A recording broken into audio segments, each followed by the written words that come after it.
Welcome, ladies and gentlemen. The host of the Mindless Midnight Show would like to welcome you to their latest episode full of late-night humor as we explore just about anything with our very special guest. Without further ado, here are your hosts, Nick and Josh. Warning, some of the contents of this podcast may be found offensive. This podcast is not for the weak, lack of experience, and common sense, including children, unless they have been given permission.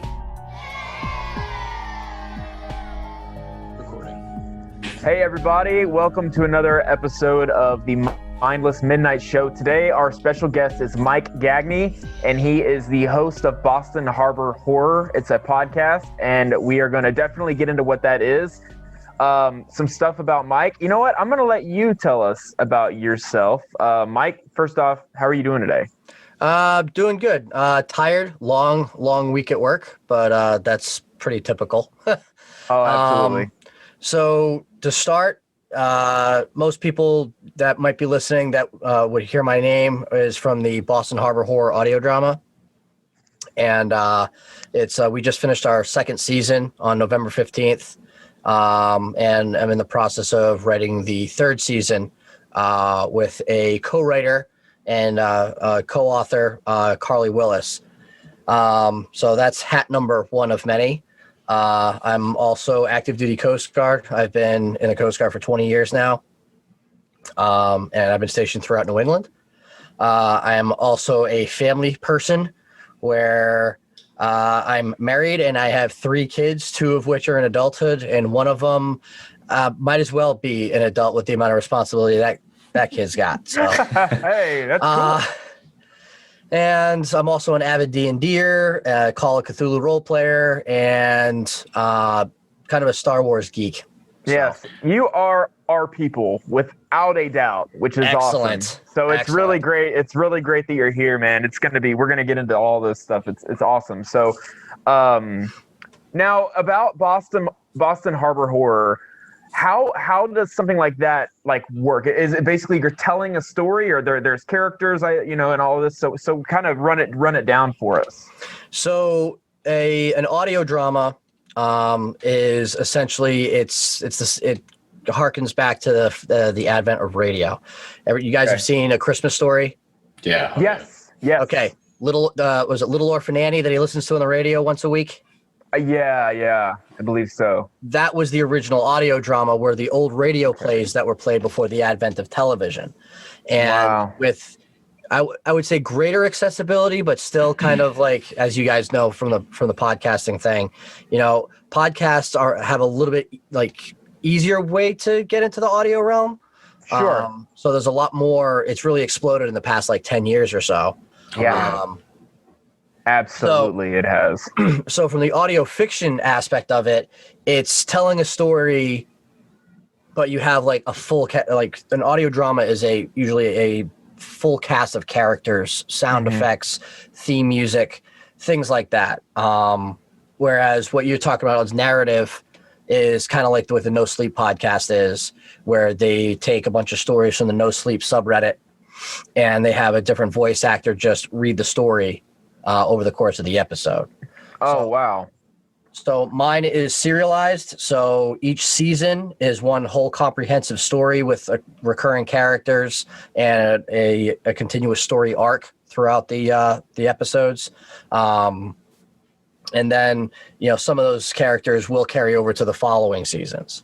The premise of it is that a young Coast Guardsman stationed in Point Allerton, Massachusetts, goes out on a medevac rescue, and he finds this weird little trinket, this little like stone metal-ish object, and he's like, "Oh, that's interesting. I've never seen that before." Stuffs in his pocket. Yeah, hell yeah. Takes it home, starts looking into it, and starts like reaching out to like local historians and archaeologists from all the universities around the Boston area, and starts to find that it's connected to something a little bit bigger, a little bit darker, and a little bit deeper into, what's some other things that are going on in the area. And it kind of tests his concept of reality a little bit. It tests his sanity a little bit.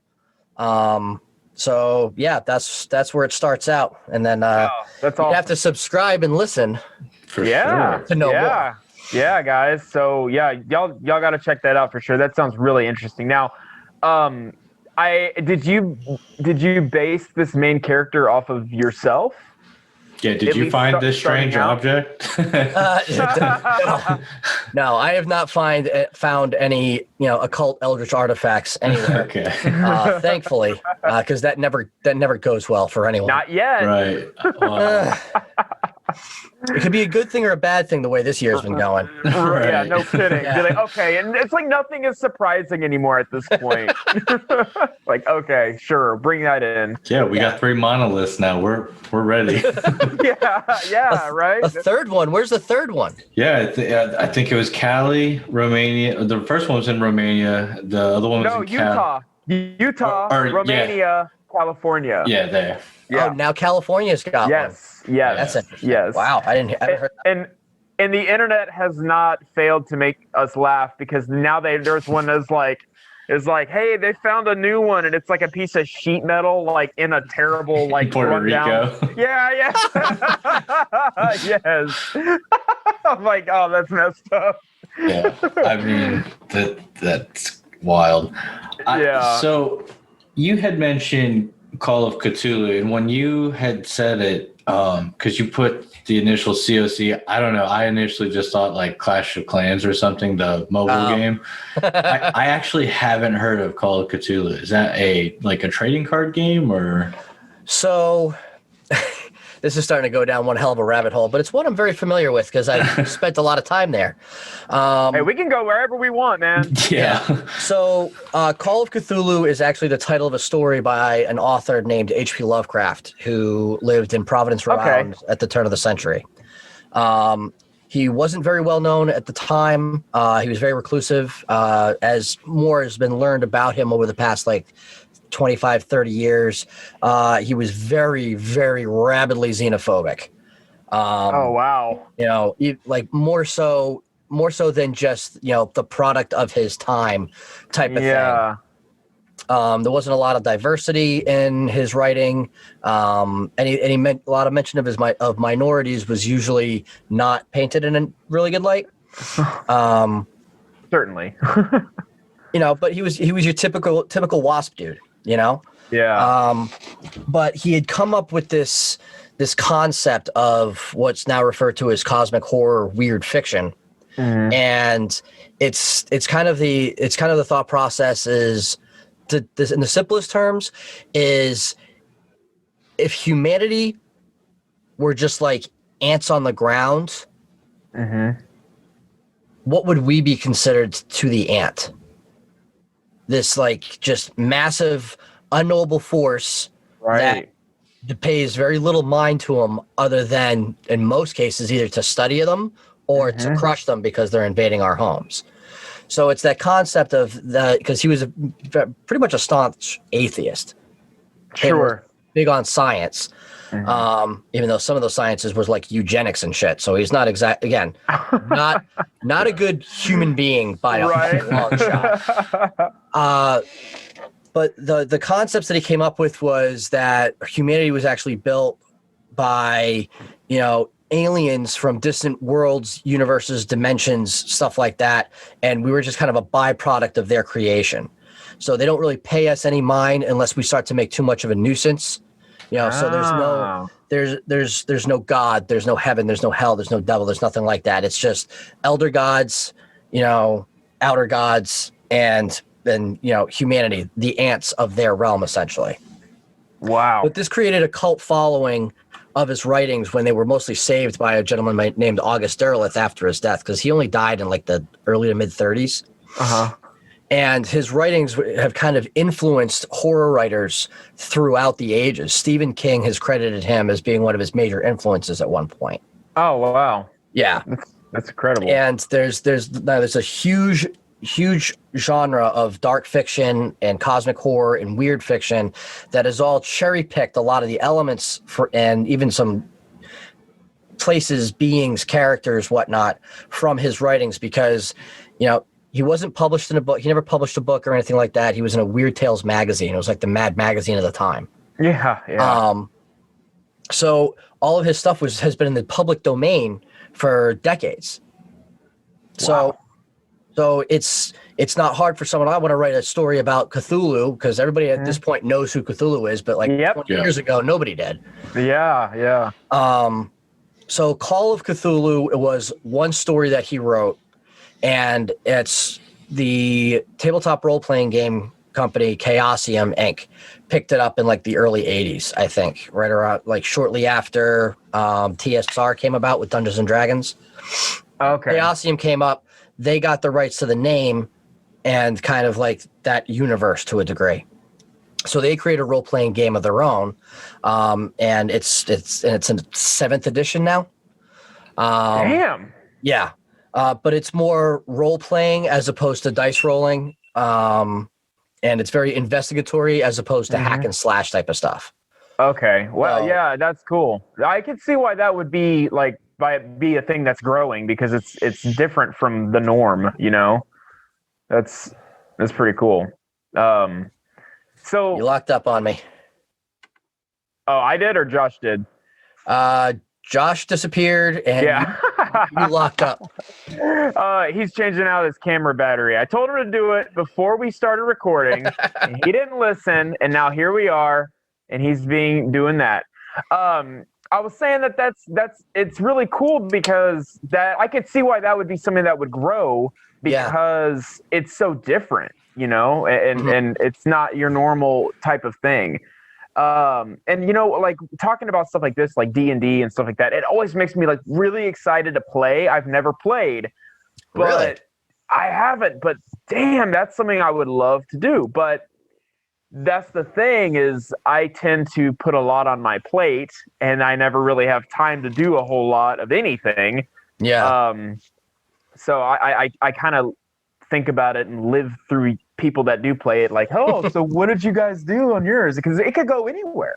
And that's what's so exciting about it. You know, it's not a typical game at all, which is really cool. And I have only briefly been able to, like, I haven't been able to play a full game of D&D. I've only been able to get by just a little bit with, like, making the character, doing a few things throughout the story, and then, like, eventually people just kind of fall out of it. I haven't had, like, a solid group of people that want to, like, really dedicate time to it. Like you have your hero, and then you do different quests each time you meet up, and I would assume It's that cool, sometimes you can't actually finish in a single session. I would think, depending on how it's ran.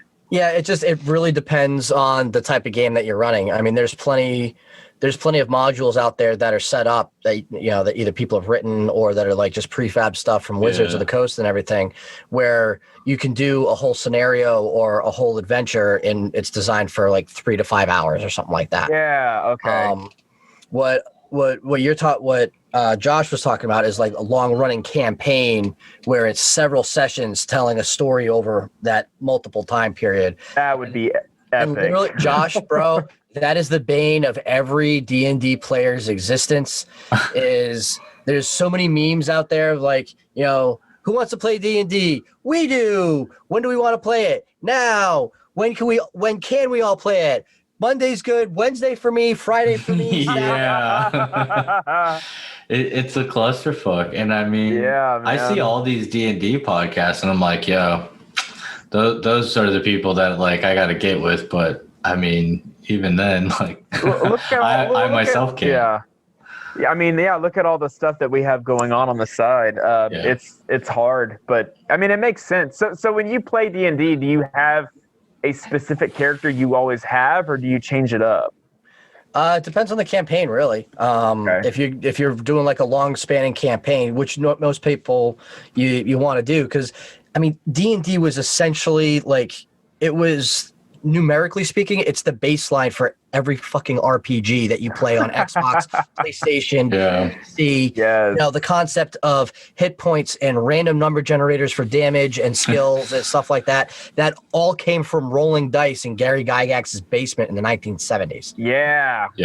I hate random number generation. But I mean, for some games, that just really blows, man. It never works in your favor. What is your typical alignment? Are you chaotic? I've actually been the DM for like because I'm running 2 campaigns right now with 2 different groups of friends. But obviously because of coronavirus, I actually haven't seen most of these people except for my best friends who I live with. Yeah. And they're in both games.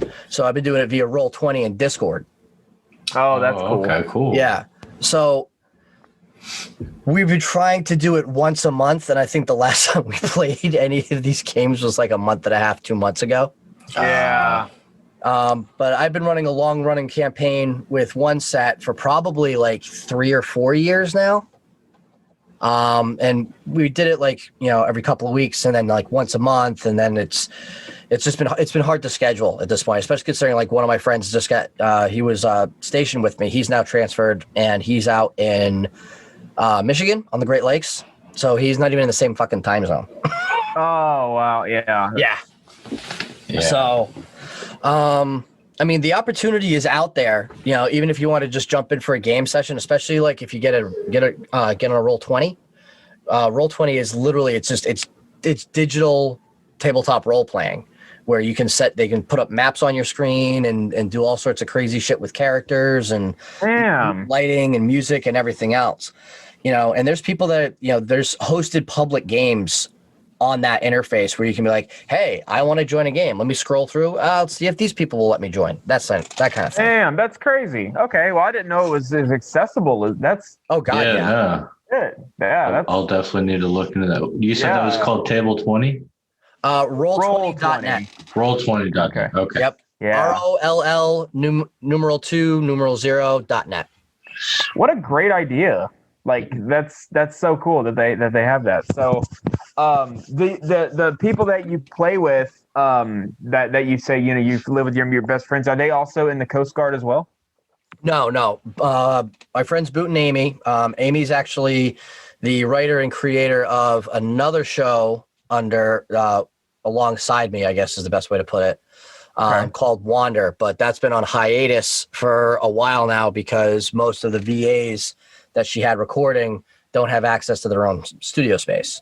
Oh, so no. a lot of them couldn't record. Yeah. We started asking for all the stuff at the begining of this year. So she's only got like 2.5 episodes out right now. So it kind of sucks. Oh, yeah. But my wife and I have known them for, a decade longer, 10 to 15 years. Nice. And they used to come to our house like every weekend. Yeah. And then after a while, I realized, we've got extra rooms here at the house. Why don't you guys just move in? It'll be less bills for everybody, essentially. Hey, it's a win-win. Whenever you've got people like that you click with to the point to where you can do that, it's kick ass. Yeah, that's cool. So how many, when you have an episode, I guess the way that it works out is everybody has their scripts and they record them independently and then they submit all of them. And then you compile it all into an episode. I listened to one and it sounded like you were doing multiple voices, which I was pretty impressed with if that's the case. You've listened to one of mine already? Yeah, I can't tell you which one right now because I don't have it pulled up, but it was something to do with like one of the, I can't remember the character's name now. Oh man. Oh, come on, Josh. I know. He's blowing it. They were like at a bar and talking. One of them was a doctor. That's what I remember. Oh, yeah. Okay, so that's I think that's episode 2. No, that was me and AJ Carter and Zane Sexton. Okay. And when we recorded, there's multiple ways to do it. And the way I do it, because I don't know a lot of people in the area that do this kind of thing, is that, like you were saying, everybody has their script. They record different takes of all their lines. They send that to me in WAV format, and then I use Adobe Pro Tools and put it all to line it all up, put it all together. Add filters when necessary so it sounds like people are talking on the phone, things like that. Yeah. Damn. Yeah, that's really cool. Kudos, Josh. Kudos for you, Josh, for listening to some. I didn't have any. I had zero time to do shit today. But it's not so much of a kudos as I couldn't even. I don't know. Fucking my mind is just totally shot right there. I was like, oh yeah, it's a me. Okay, I don't know what just happened. It's all good, man. It's the end of a week. Drugs, Yeah, alcohol, that's true. it all adds up. Yeah. That's true. That's true. Allegedly, right, Josh? Drugs, allegedly. Yeah, sure. You forgot to say allegedly. So how long have you been doing it? God, I can never remember. Like, I came up with the story idea, and I wanted to write a book like years and years and years ago when I was actually at Station Point, Allerton, which was like 2013, 2014 is when I came up with the idea. And then I started getting into podcasts around that time because I had an hour drive to work. Oh, yes. And then I transferred to a ship that was 90 minutes away from me. So that was an even longer drive that I had to deal with. And that was going Holy around crap. Boston, and that was a shit show. Oh. Yeah, I'll never do that again. Yeah. And that's where I kind of got the idea of, hey, what if I just turn this into like a podcast? But I'll keep it small. I'll just, it'll be like this one that I was listening to by the folks that made Night Vale. It's called Alice Isn't Dead. And the majority of it is this woman narrating, and she's a truck driver, and she's looking for her wife, and the recording is essentially through her talking on the CB radio as she's driving around the country. And I was like, maybe I'll just do something like that. Yeah, and, sure. And I mentioned it to Boot one day when we were driving up to one of our games. And he's like, oh, I'd love to jump in on that and help you out. And I'm like, okay, cool. And then my buddy Sean, he joined our game, and I mentioned it to him. And he's like, well, I've been trying to write this podcast called Lookout Rhode Island for the past like 6 months with my friend Corey. I should introduce you to my friend Corey. Damn, it just fell together. I started doing some research and reading up on stuff. So I started writing the actual scripts in, I think, 2017. Okay.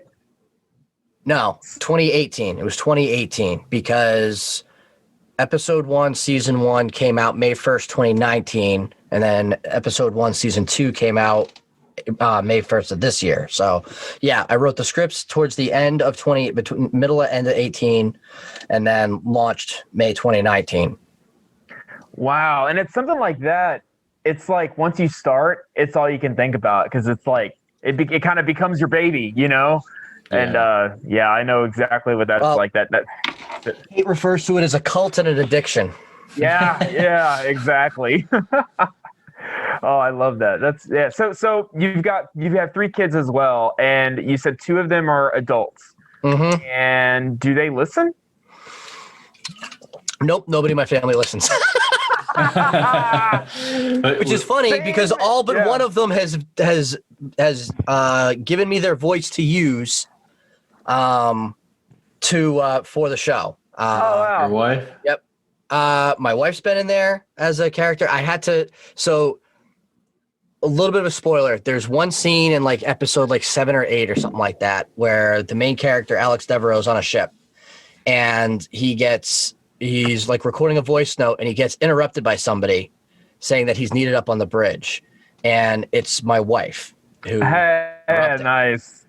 But the thing is that when my wife whispers, she sounds like she's 7. So obviously it was fucking adorable, but it's like, okay, I've got to figure out how to like change her voice pitch or something. Yeah. So I mean, this is supposed to be a horror, but it's not part of the script that there's like some creepy ghost child on a Coast Guard vessel. Yeah, she did a voice for that, and then Boot did a voice for a character in season 1, and my son Ronnie did a voice for a character, and my eldest Shane, they did a voice for the main character's daughter in season 1. So that's cool. Cool. It's cool that you're able to find the people that you need to make this production, because it is a production. I mean, oh god, yeah, it's a process for sure. So that's cool that you've been able to do this, because it sounds like it's something that you enjoy doing and being able to do it, and still obviously you have your career as well and your family life. So it's cool that you're able to squeeze this in. Just like a lot of us are squeezing in. Like I could be wrong. I usually am. That's why this is the Mindless Midnight Show. Yeah. Because we don't claim to be experts at jack shit. Mm-hmm. However, I think I heard or I saw that there's like 6 million podcasts in America. Yeah, that sounds about right. It's crazy to me that so many people are able to do this type of thing, and whether they stick with it or not is, whatever. But Yeah, that's it's a cool big thing.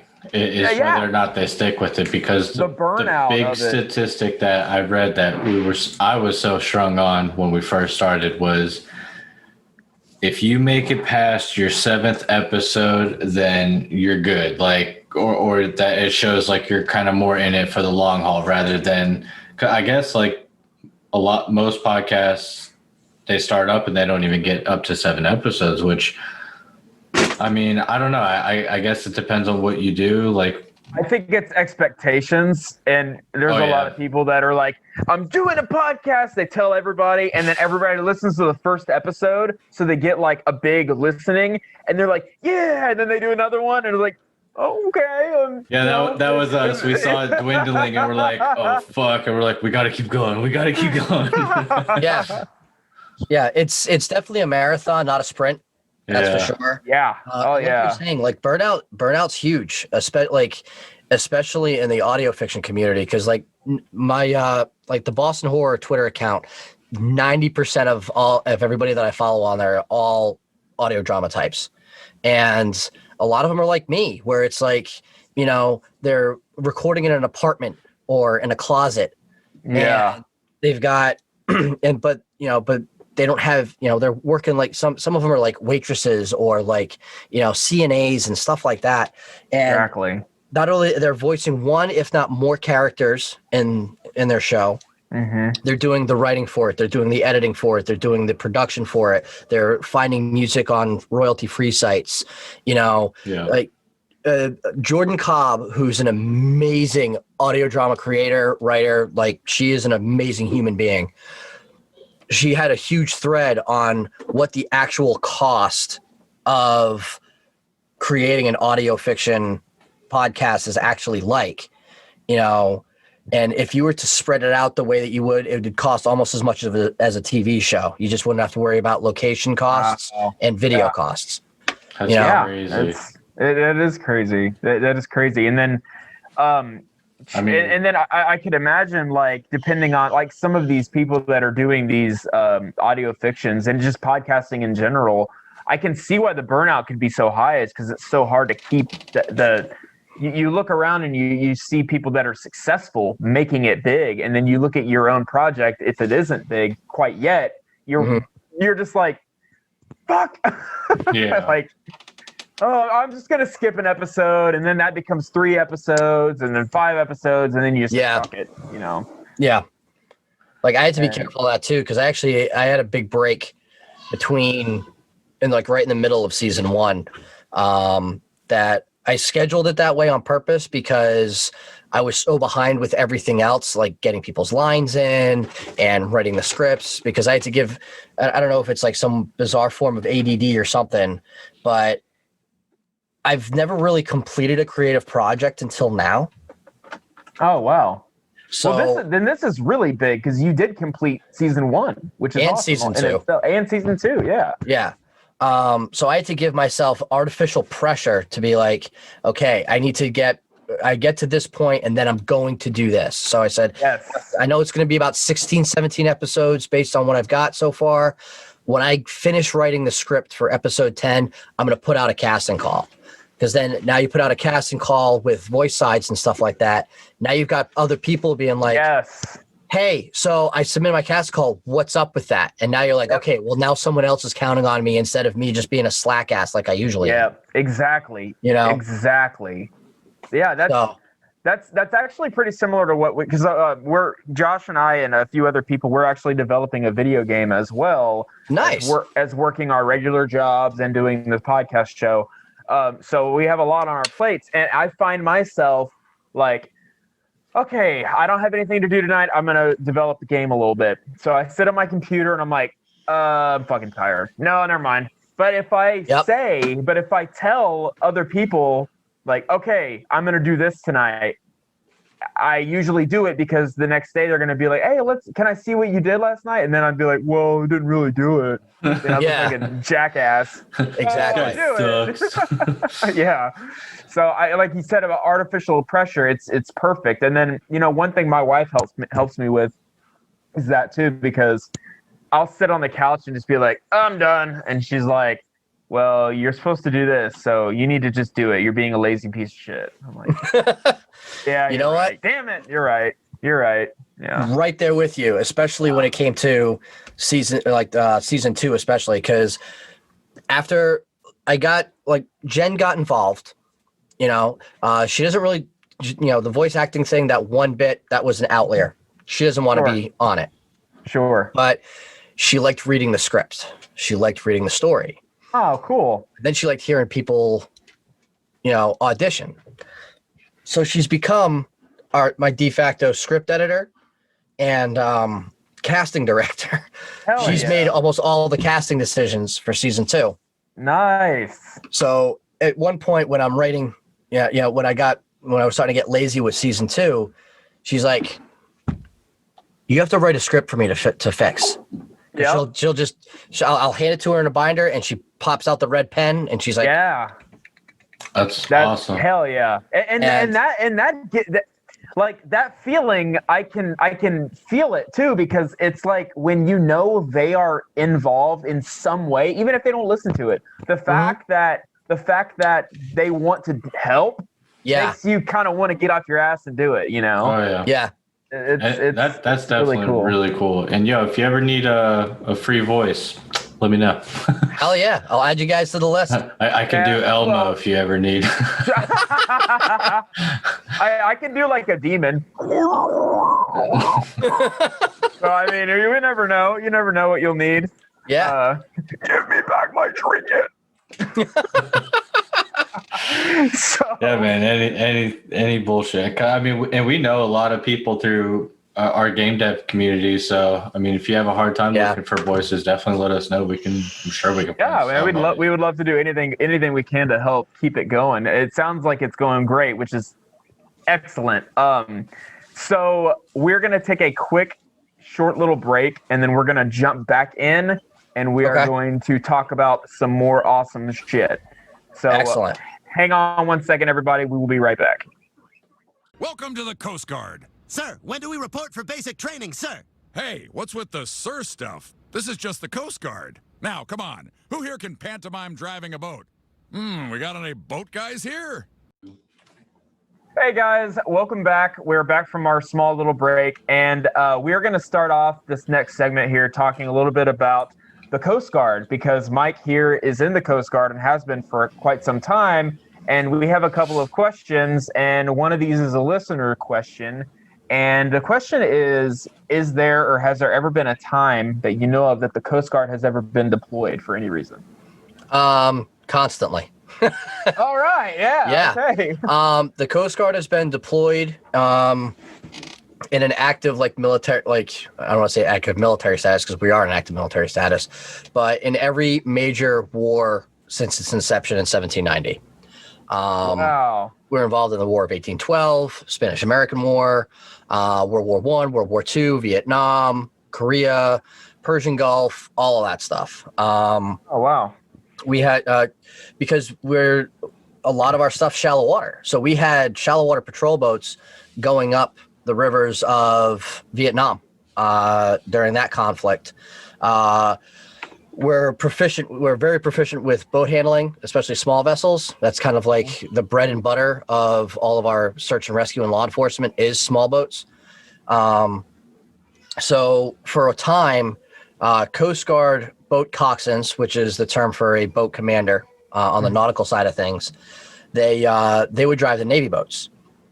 And so so when you watch Saving Private Ryan or Band of Brothers, the Pacific version, whatever that was, the guys driving the boats, dropping Marines off on beaches, those were all coasties.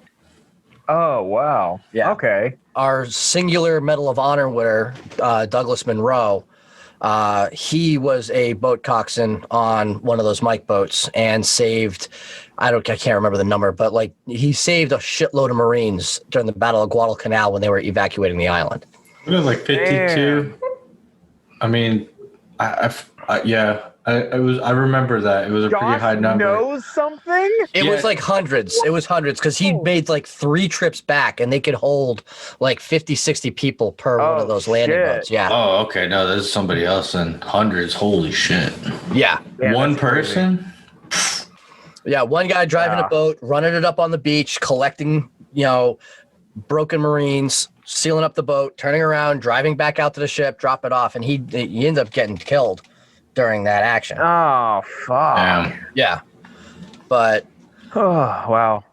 yeah, That's insane. We've got Coasties out in Bahrain right now doing homeland security in the Persian Gulf, and we've had him there since pretty much the whole, since September 11th and like Iraqi freedom and all that stuff. We've got 110-foot patrol boats out there and port security units out there. Damn. Yeah. Yeah, I never knew that. That's incredible. My perception of like Coast Guard was like literally like they're just right around the coast of the U.S. And I know that sounds super like ignorant. I just had no idea. Bro, you didn't call us lifeguards, so you're already like 5 steps higher than what the average person thinks. Yeah, no, I would definitely not do that. I never heard of anybody saying lifeguards, but I do have a Marine friend that does refer to Coast Guards as puddle pirates. Yep, that's the most common one. And I mean, I literally, I don't know enough to say yes, yay or nay. But I mean, so far this just sounds already badass. Like, look, it's that one guy alone was like shit on Chuck Norris and Bob Ross. Yeah, yeah, Bob Ross. Yeah, you would drive up on the beach, and then those boats had a mounted 50 caliber machine gun at the coxswain flat. So he'd run up on the beach, open the lid to the boat, and then just sit there and just do provide covering. Damn, hell yeah, man, that's a badass right there. Let's get a statue. And thank you for your service. 20. You said absolutely. 20 years. 20 years as of this past September. Yeah. Wow. And you're still going, or you're still? Yep. I just took the Chiefs test, so hopefully I make Chief in the next year or so, and I'll try to push it to at least 25. And then you can retire. Yeah. Well, I'm already eligible for that, but I want to push it a little bit further. I want to make Chief first. Shit, man. Yeah, you're set. You're set. That's awesome. I'm 30, and yeesh. I mean. Break down on the podcast. I'm never gonna retire. No. Hey man, you know what? Honestly, I had like 0 prospects of having a decent life when I was 19 years old before I joined up. Yeah. I had already had a kid, and the mother and I hated each other, and I was still living in. I was sleeping on my mom's fold-out couch in her living room of her 2-bedroom condo. Yeah.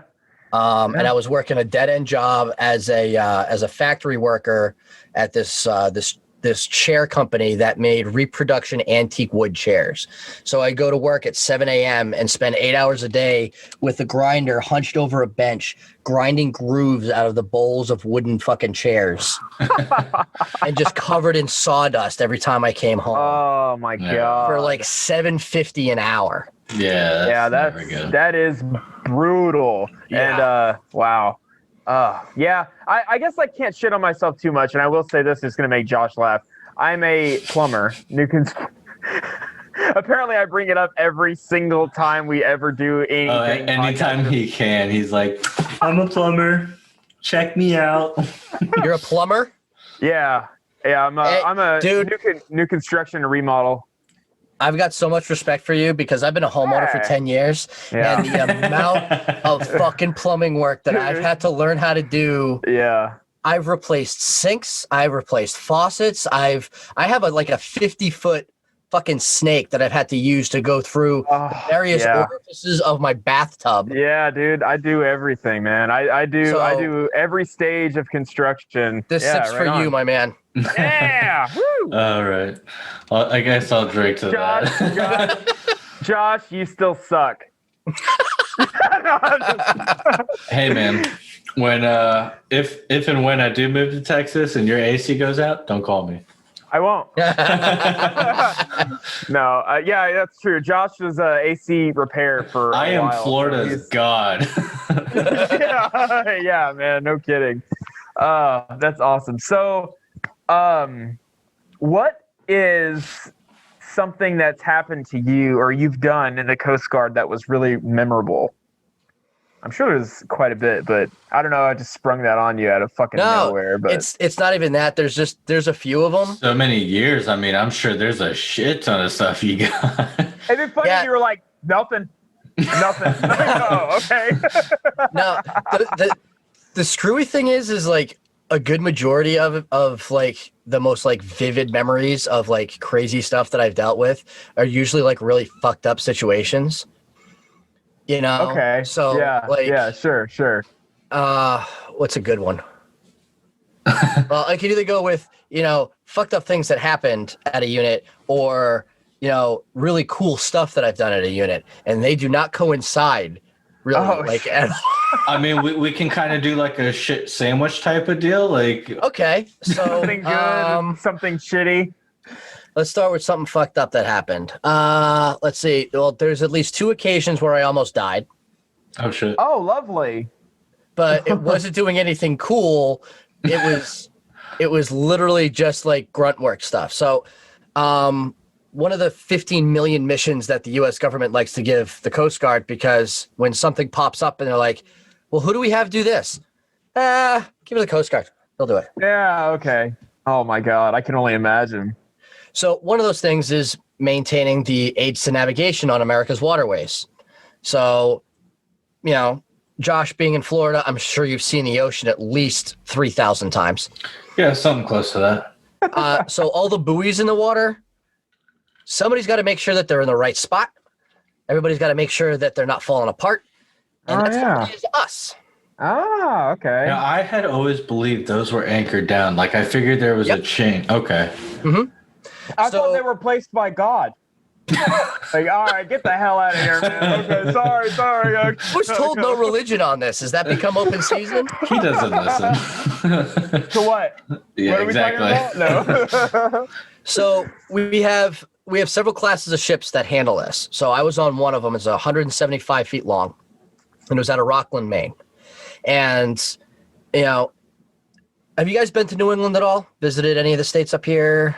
I can't say I've ever been to Massachusetts. I mean, I'm not a big Bruins fan, so. That's fine. Neither am I. I can't stand sports in general. So that's a completely different story. There you go. Yeah. So the state of Maine is like, if Massachusetts gave less of a fuck, and then also there's a certain point in Maine where you've gone so far north, you've gone south. Oh, shit. So there was Sorry. When you hear someone speak with a combination of a Boston accent and with a Southern drawl at the same time, it's fucking weird. It's really weird. So we were working ATON in the southern part, or aids to navigation, ATON. I'm about to try to get the acronyms out. So we were working buoys, and one of them it was reported missing. So the ship steams up to where the position is, and we're like, oh, there it is. It's sunk. Okay, this happens. They're big. Wow. I mean, these are like 2,700 pounds, made of steel, but they're hollow. Shit. They're mostly hollow, and like the bottom part is weighted. And then there's like a person in it, right? Inside of it that like holds up thing. I'm just kidding. No, only the ones with the lights on them. Only the one with the lights on them. Because it's actually due to budget cuts, it's only a candle that's in there, and they have to keep relighting it. Dude, all right, I love you because I was being an idiot on purpose. I'm like, oh, you get it. Okay. Hey, quick sidebar. We actually convinced a new kid on one of my other ships that the NOAA weather buoy, the National Oceanographic and Atmospheric Administration, has a shitload of buoys that collect weather data. Yeah. We had this one new kid convinced that there was somebody that manned the buoy to collect the weather data, and he started calling the buoy on the number with the buoy number on the radio. Yes. That's awesome. That's awesome. So we pull up and we hook the chain. So the way that most of the buoy systems work is that you've got the buoy on the top, and then there's a steel chain that goes down, and then it's a concrete fucking cube that it's shackled to, and that's what keeps it anchored to the bottom. So we had to pull this water-filled buoy up by the chain, get the buoy onto the deck, strap it down, get the rest of the chain out and the sinker out and all this other stuff. So we're looking at this buoy figuring out how the hell did this sink? This is like in some remote waterway of Maine. There was 308 round holes in the hull of this buoy, and buckshot scarring on the radar reflectors on the because there's like reflective tape that with the color of the buoy and then like the number of it. So and that was all beat to shit with buckshot. Yeah, so you're in the South. Exactly. In Friendship, Maine, we were in the South. So we managed to get like this drain cap open and drain the thing out. We have it like shackled to the deck with chains and all this other stuff. So, we have it set off to the side. We finish off our workday. So now this thing's empty. We gotta change it over. So the buoy deck supervisor calls me over and says, "Hey, can you, we're gonna roll that buoy over. Just take the gripe off." So I go and pop the gripe, and then as soon as the chain gets loose from the actual ratchet, I just heard brrrr as the chain just rattles off because again, the buoy was upside down, horizontal or diagonally. So the weight is up here and the empty space is here. So this thing hopped off its cradle and then rolled towards me, and I literally like ninja rolled and tucked out of the way because behind me was one of those 12,000-pound concrete sinkers. Holy shit. So I rolled out of the way, and the thing it comes up and bam, smashes into the concrete. A little bit of concrete dust spits out. And then I just like poke my head up. Asshole loosens up a little bit. All right, I'm still alive. The buoy deck supervisor's just looking in my direction like, yeah, like holy shit. I thought I just killed you. Yeah, oh my God. All right, get a mop to clean up the shit on the ground there. Yeah. Okay. Clean up on the buoy deck. Break out the fire hose. Rinse it off. Wow. Oh, yeah, man. that was probably the one of the single scariest moments I had. I'd have been like, I quit. Yeah, I don't know about this, guys. Hey, let's do it again. Get it on camera. Do it again. Get it on camera. All right, roll. Well, at least you didn't almost die till year 5, so that's not too bad. That's true. Imagine if that was like your first 2 weeks or something. Yeah. Like, oh my God. Well, if we go to year 3, I was on a 270-foot ship, and we got chased out of Little Creek, Virginia by a hurricane. And this thing was just like swirling behind us as we're going up the coast back up to New Bedford. Damn. And the waves got so big that the waves were coming over the fantail, which is the back end of a ship, and managed to punch a hole in the plastic of one of our life rafts. Wow. Huh. And inflate it. Oh, wow. So we had here's the ship.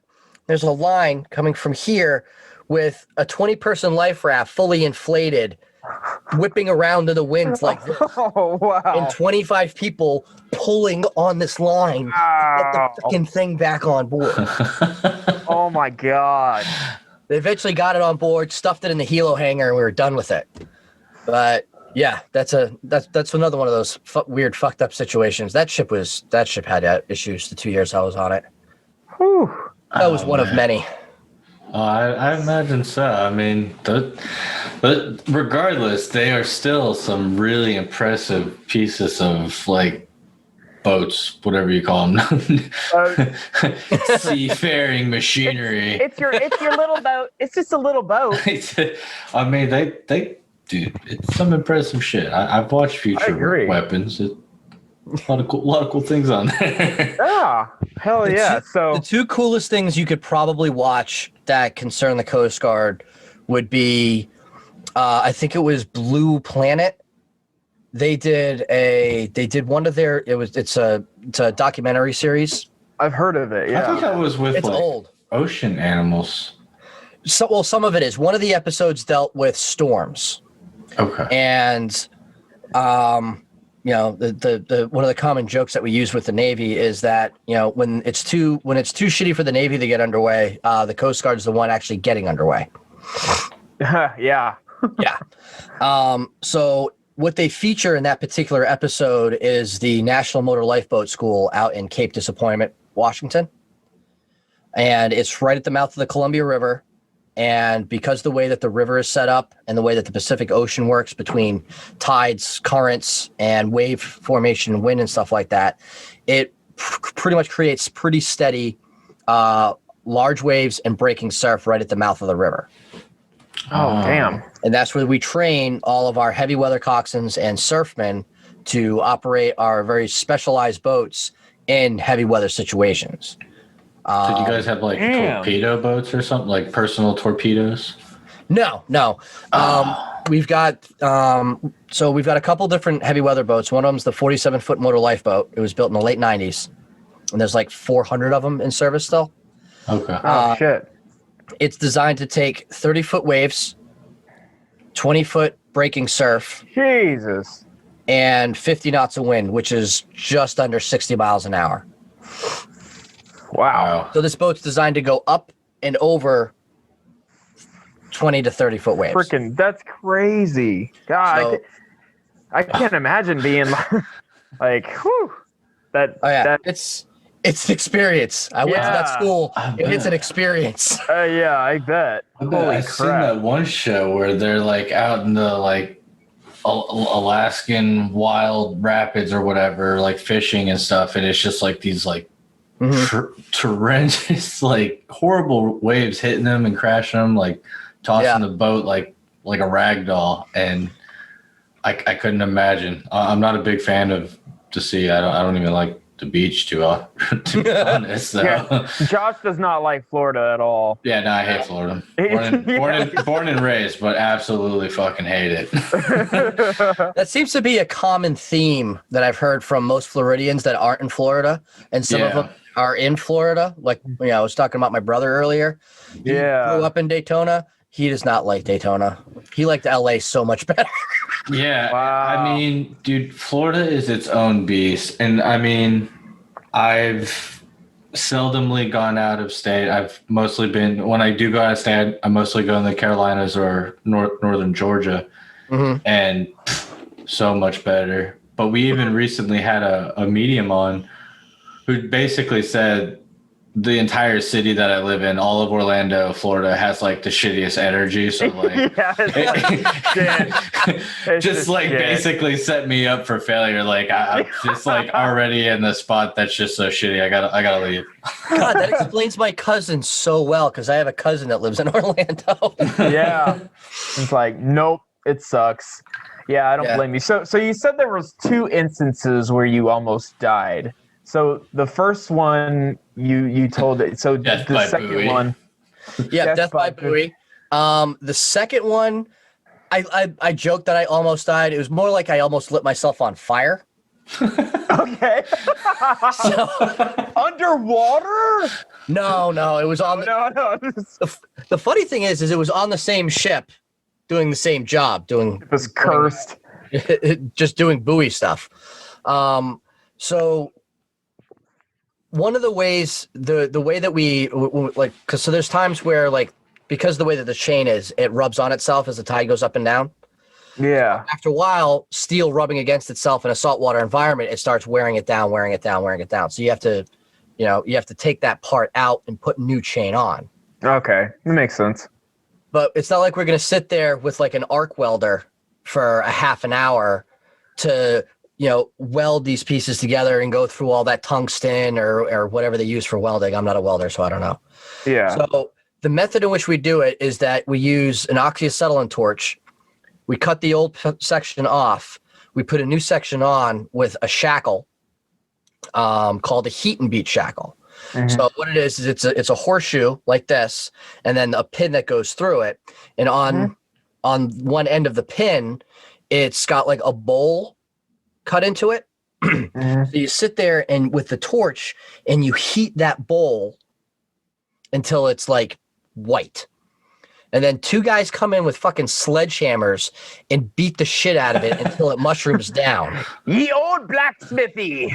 Yeah, that's my kind of job. Essentially, yeah. Awesome. Oh, dude, Aton is the best fucking job in the Coast Guard. And anybody will tell you that. That's awesome.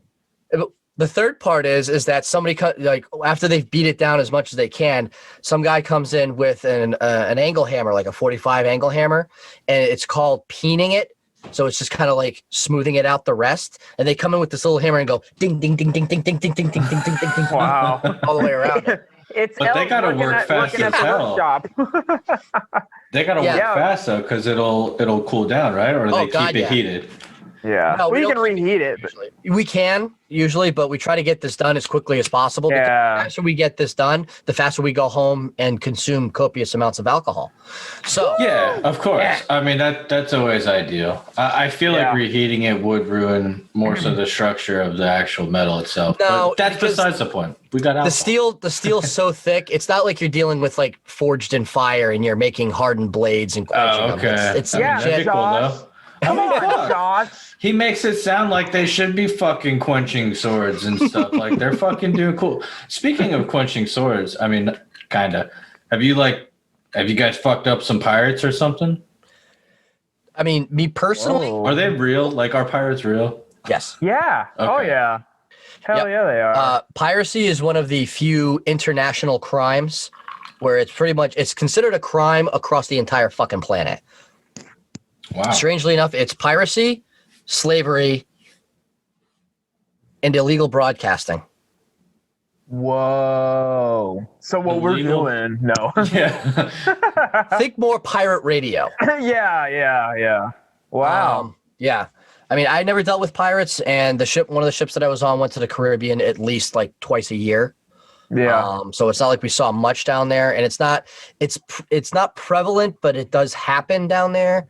The bigger thing is what's like all the stuff that goes on in Somalia that, that's what I was going to say, and all that stuff. It's not so much a domestic issue. It's not around here. Yeah, definitely not. If imagine it around here, it'd be kind of weird. It would definitely make headline news though, like an attempted pirate.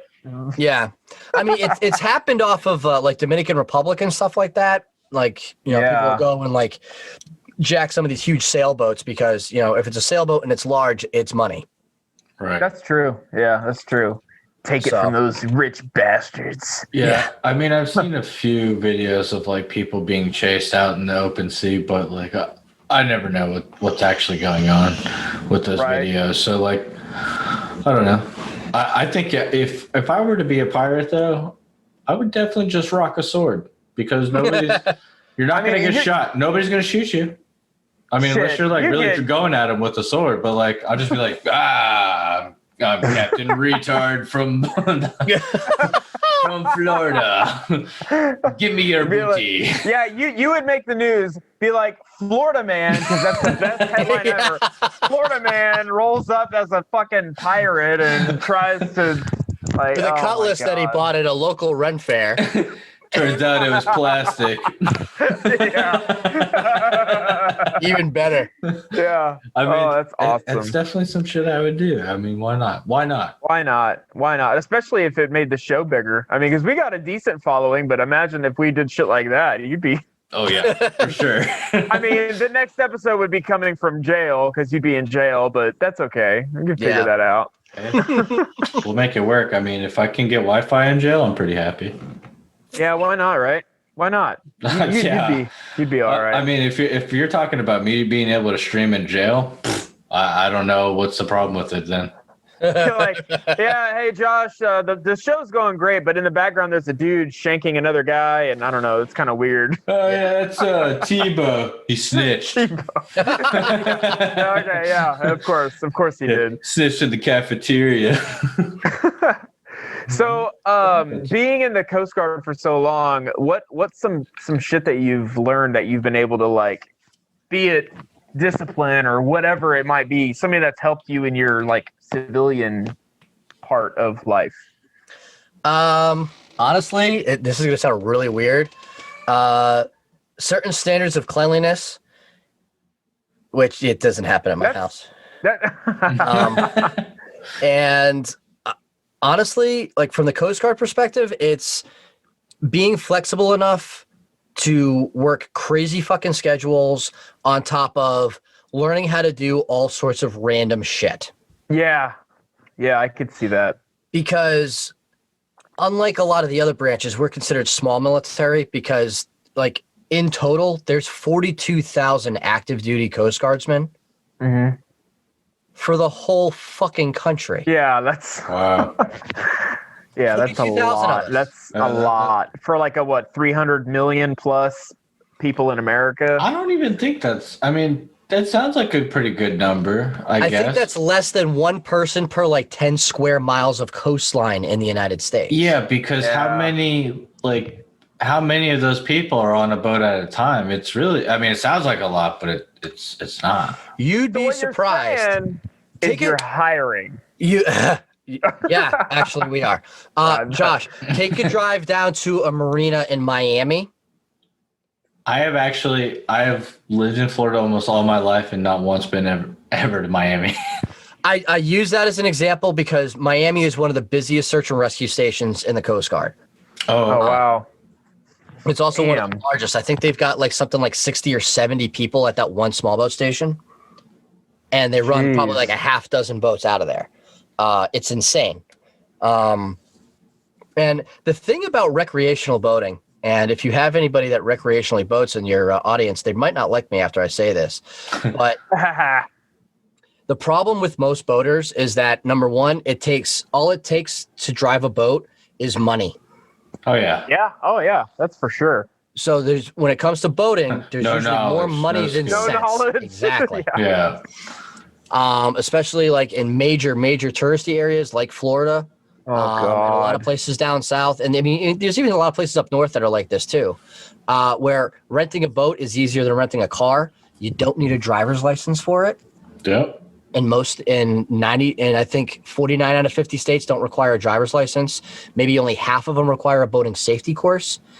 And Wow. the worst thing is that, and this is something I tell to everybody when it comes to like boating safety stuff, is what is a car designed to do in the end? What do they do a million times over before they say this car is good to go on the road? I mean, Go from point A to point B. Yeah. Go, but also not kill you. Or be reliable.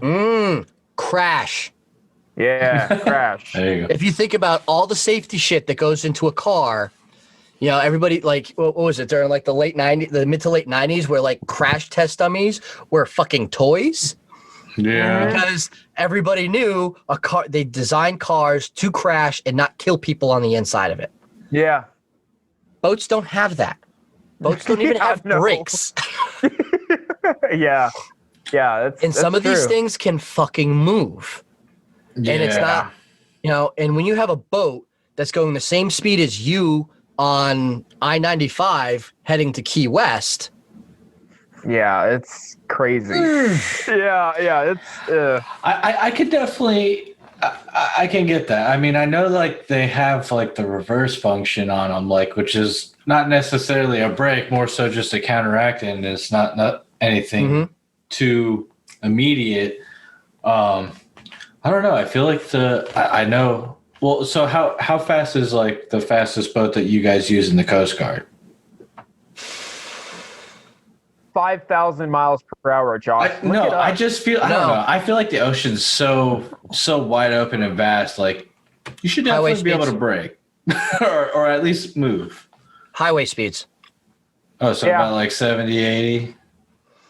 Yeah, that makes sense. Especially in like anywhere that's on the border, has an international border. So South Florida, South Texas, and Southern California, they have a 33-foot special purpose craft for law enforcement. It's primarily designed to chase down drug and migrant smugglers, and it does about 60 to 70 knots but that's also flat, calm water, no wind, full throttle. Yeah, it's pushing 60, 70 miles an hour. What is it? Trip 300s on the back. Damn, that's So, freaking 900 horsepower on a boat that weighs maybe 5 tons. Yeah. And I mean, Damn. I know that doesn't sound like much, but I've gone about 60, 70 plus miles per hour on a jet ski, and it is fucking like, it can be terrifying. Yeah. It can be a lot of fun. Like it could go either way. I mean, I feel it would be a lot less terrifying on a full decent sized boat more so than the jet ski. Cause honestly, when I was riding the jet ski, I feel like I just like flip off at any point in time, even though like you're literally just like gliding over the water. It's amazing. Yeah. Well, let's backtrack for a second because I'm stumped because 900 horsepower in the water, horses can't do water. So what we're getting at, that's like 900 horse legs just fucking doggy paddling their asses. Well, think about it this way. Everybody loses their mind over there's the Challenger that's got like the 707 horsepower Hemi engine and like the Hellcat or whatever. I mean, I'm just using that because it's the first thing that comes to mind. You know, I'm not a fan of Dodge either. But yeah, that's 700 horsepower in a car. Yeah, I know. All right. We're talking 200 more horsepower on a boat. And that's a boat that's where, so the process in order to operate those boats, the guy who's in charge of it has to go through 6 months of training to be a boat crew member on it, then an additional year of training to drive it, plus take a test in order to understand the rules of the road, the navigation rules. Yeah. Also have to, they have to sit before a board of all the senior people at the unit and answer all these questions about judgment, risk assessment, boat specifications, what the boat can do, what they're authorized to do as the coxswain and stuff like that. Then they have to get underway and demonstrate that they can operate the boat in various scenarios and prove it to the command that they're good enough to drive this boat independently without supervision. Damn. So it's a good 18-month process in order to operate one of these things. And then the recreational boaters are like, woo! Exactly. Well, I mean, to be fair, these guys are driving like some really expensive piece of machinery, and these guys, I mean, it's expensive, but it's basic. It goes forward, it may go backwards. That's funny though because like you can watch people on boat ramps and they don't know what the fuck they're doing. Oh my God. I love watching those videos. Mike likes it here. He likes it here on this show. I can tell. That's some of the funniest shit happens at boat ramps, man. Yes, it really does. Yeah. Do you watch Family Guy at all? Oh, I have. Have you seen the one where Peter's backing up the boat on the boat ramp? No, I haven't seen that one. I have not seen that one. It is the funniest fucking scene because it perfectly depicts exactly how the majority of people do things where like they know like it's not going the right way, but they continue doing the same thing. And finally, I think Peter he ends up like leaving, turning around and like driving the truck into the water till the boat's in the water. He's like, okay. Oh my God, that's legitimately happened so many fucking times. I can only imagine, dude. Like there's a lake that my dad goes fishing quite a bit, and he's a very responsible boat owner, and he's extremely like he's got it down. So he always makes fun of all the idiots that come every once, twice a year to bring their boats out. So they don't remember how to do anything. And they get out there and they can't figure it out, and they don't back their boat up enough. They don't do that, and they can't back it in there. And it's just, he's like, if you ever want to watch a movie but you don't want to spend the money, get you a 6-pack of beer, go sit at a boat ramp. There's your entertainment. There it is, right there. And it just cracks me up. Like, sit there and just laugh at all the people that aren't doing shit right. Yeah, but what's scary is that these people are just. Once they actually get the thing in the water, and then they just go. And you know what? There's a lot of that's the real scary shit because that's alcohol for sure. Technically speaking, there's nothing stopping you from having booze on a boat. Yeah. Yeah. The laws are exactly the way as they are as a car in regards to the operator. Yeah, that makes sense. I will have to say quickly, we'll have to take another short break real fast, guys. We'll be right back though, and we'll keep this shit going because they're having a blast. Hell yeah. Absolutely. Woo! All right, we'll see you guys in just a second. Private Pile, I'm gonna give you 3 seconds. Exactly 3 fucking seconds to wipe that stupid looking grin off your face, or I will gouge out your eyeballs and skull fuck you! Hello, welcome back. We're still here with Mike. He didn't leave us. He likes it here. We're gonna say, yeah, hell yeah. So I had a question regarding Coast Guard duties and jobs. Duties. And duty. I don't want to forget what I'm trying to say, Josh. Sorry.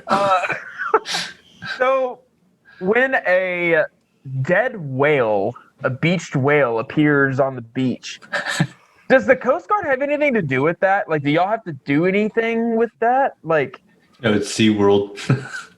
So, comes out with dynamite and blows them up. well, all right, now you.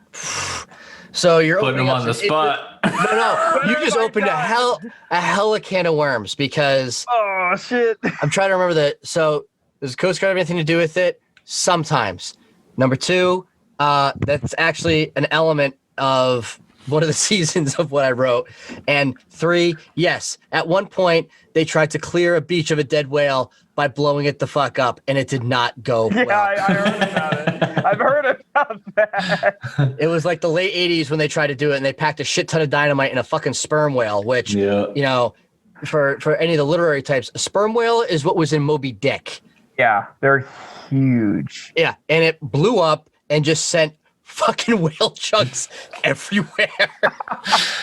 I would have loved to know who thought of that. Like, let's see what happens.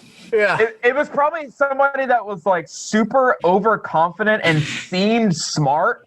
So they're like, yeah, and he's like, we're gonna put explosives in the whale. Like, oh, okay. Or he had enough authority to really put on a shit show. Yeah. Yeah, I wanted guess to so. see He's it. like, I want to see how far I can get. So to answer the initial question, kind of. Okay. We don't deal directly with dead marine life. Normally, if we get those kind of calls, because we've gotten them, at my station, I'm at a small boat station in Southern Rhode Island. Excuse me, and there was some dead seals that were found on the rocks outside of our station. And it's something that happens. And what we usually do is, for my unit in particular, we'll call the Mystic Aquarium in Connecticut. Yeah. Because they have the resources to deal with dead marine life, because 9 times out of 10, if it washes up on shore, it's probably not from natural causes, because it happens so infrequently. Yeah. Like when you mentioned whale beachings in particular, most times when a whale beaches, it's usually because something went wrong with their echolocation and the way that they navigate underwater, and they ended up in like the wrong spot during the wrong tide, and ended up beached up. It's happened off of Cape Cod here in Mass a few times over the past several decades. Yeah. Damn. But no, directly the Coast Guard doesn't deal with anything like that. We do enforce laws. Like that's one of the, again, federal government's like, hey, we should do something about this. Who should do something about it? The Coast Guard. Coast Guard. Let them do it. Let them do it. We do search and rescue. We do law enforcement. We do drug enforcement. We do migrant interdiction. We do port, waterways, and coastal security. We do vessel inspections. We do vessel licensing. We do marine environmental protection. Oh my God. We do oil spill cleanup. We do marine mammal investigations. We do marine incident investigations.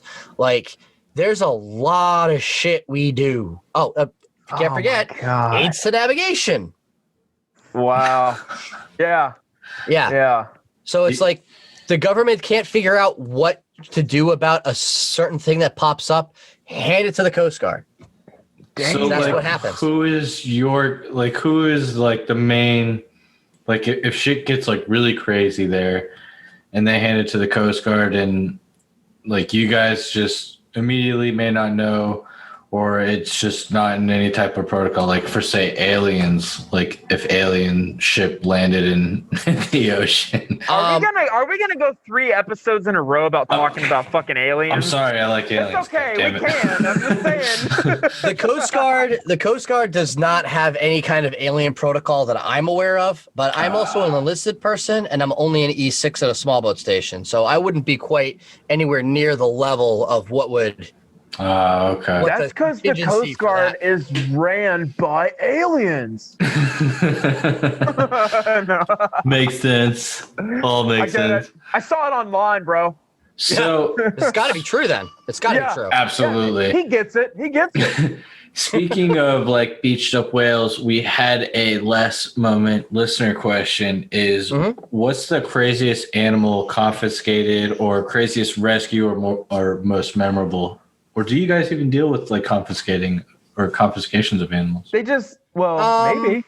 Like exotic I mean, breeds, somebody got trying to my bring a pet great rhino. white Not out something. here. It's not something that I've personally dealt with. I haven't really heard of it either. That's more of like a wildlife department or customs will do that. Like we work with customs a lot. Okay. And that can get interesting because those guys are nuts. Dude, when customs decides that they're going to tear apart a boat because they think it's carrying drugs, they literally mean they're going to tear apart the boat. Oh yeah, I've seen like an entire hull taken off like plate by plate by them. Yeah. Oh yeah. Yeah. Wow. Space accountability. Wait a minute. According to your deck plans, this is only a 15-foot wide space, and I'm counting it's 14 feet 2 inches. All right. grab the plasma cutter, and they just start ripping shit apart. It's Oh my god. They must think it's fun just to rip shit apart. Wouldn't you? Right? It's a matter of being like in that power. Like, yeah, I'm gonna fuck your boat up because fuck you, and I can. Well, not only that, but it's just fun to destroy shit. I mean, as a new construction and remodel plumber, I get to break shit a lot, and it's fun. It's a blast. It is fun. So I think the two most memorable, I think I could narrow it down to two. The two most memorable rescue situations that I was involved in. And one of them wasn't really a rescue. Well, I mean, technically, got to think about it for a minute. So there was one case when I was stationed in New Hampshire where I fought a boat fire. That was pretty cool. The people were already off, and the only reason that we were fighting it is because where it was in the river in New Hampshire was where it was starting to drift to. It was starting to encroach on like one of the state parks, and there was no road access. Oh, wow. So if this thing had beached and caught the trees on fire, it would have created a forest fire situation, and there was no ready access for it. Yeah. So I had a 25-foot boat, and thankfully the crew that I had were all ship guys, so they'd all been trained on fire teams and stuff like that on the ship. Because when you're stationed on a ship, they have firefighting drills fucking hammered into you. Oh wow. Regularly. Oh yeah. So we had a portable P60 watering pump set up on the back deck of this boat, with a hose going over the side to pull water from the ocean. And then we had a firefighting hose run up the right side of the boat. And then I had one guy on the pump, making sure the pump was running good. And then I had two guys up on the bow holding the nozzle. And then I was just driving the boat and putting it in position for them to just keep this thing away from shore until the fire department got on scene. Damn. Wow. And then the second biggest, or probably the biggest case that I ran, it was actually I was more of like a command and control situation. We had gotten a call. This is when I was in Boston. We got a call that the Provincetown 3 fast ferry that would go from Boston all the way to Provincetown, which is if you look at Cape Cod as the hook, right? Mm-hmm. Provincetown is the town that's on the tip. Okay. So there's a ferry that would run from Boston straight out to P-Town and back again. Foggy day, they missed a buoy, and ended up on a sandbar. Oh shit. So I ended and they had like 117 or so people on board and one dog. Wow. And I ended up getting underway on a 25 and first asset on scene. And it was like, okay, my boat's not going to be able to do shit.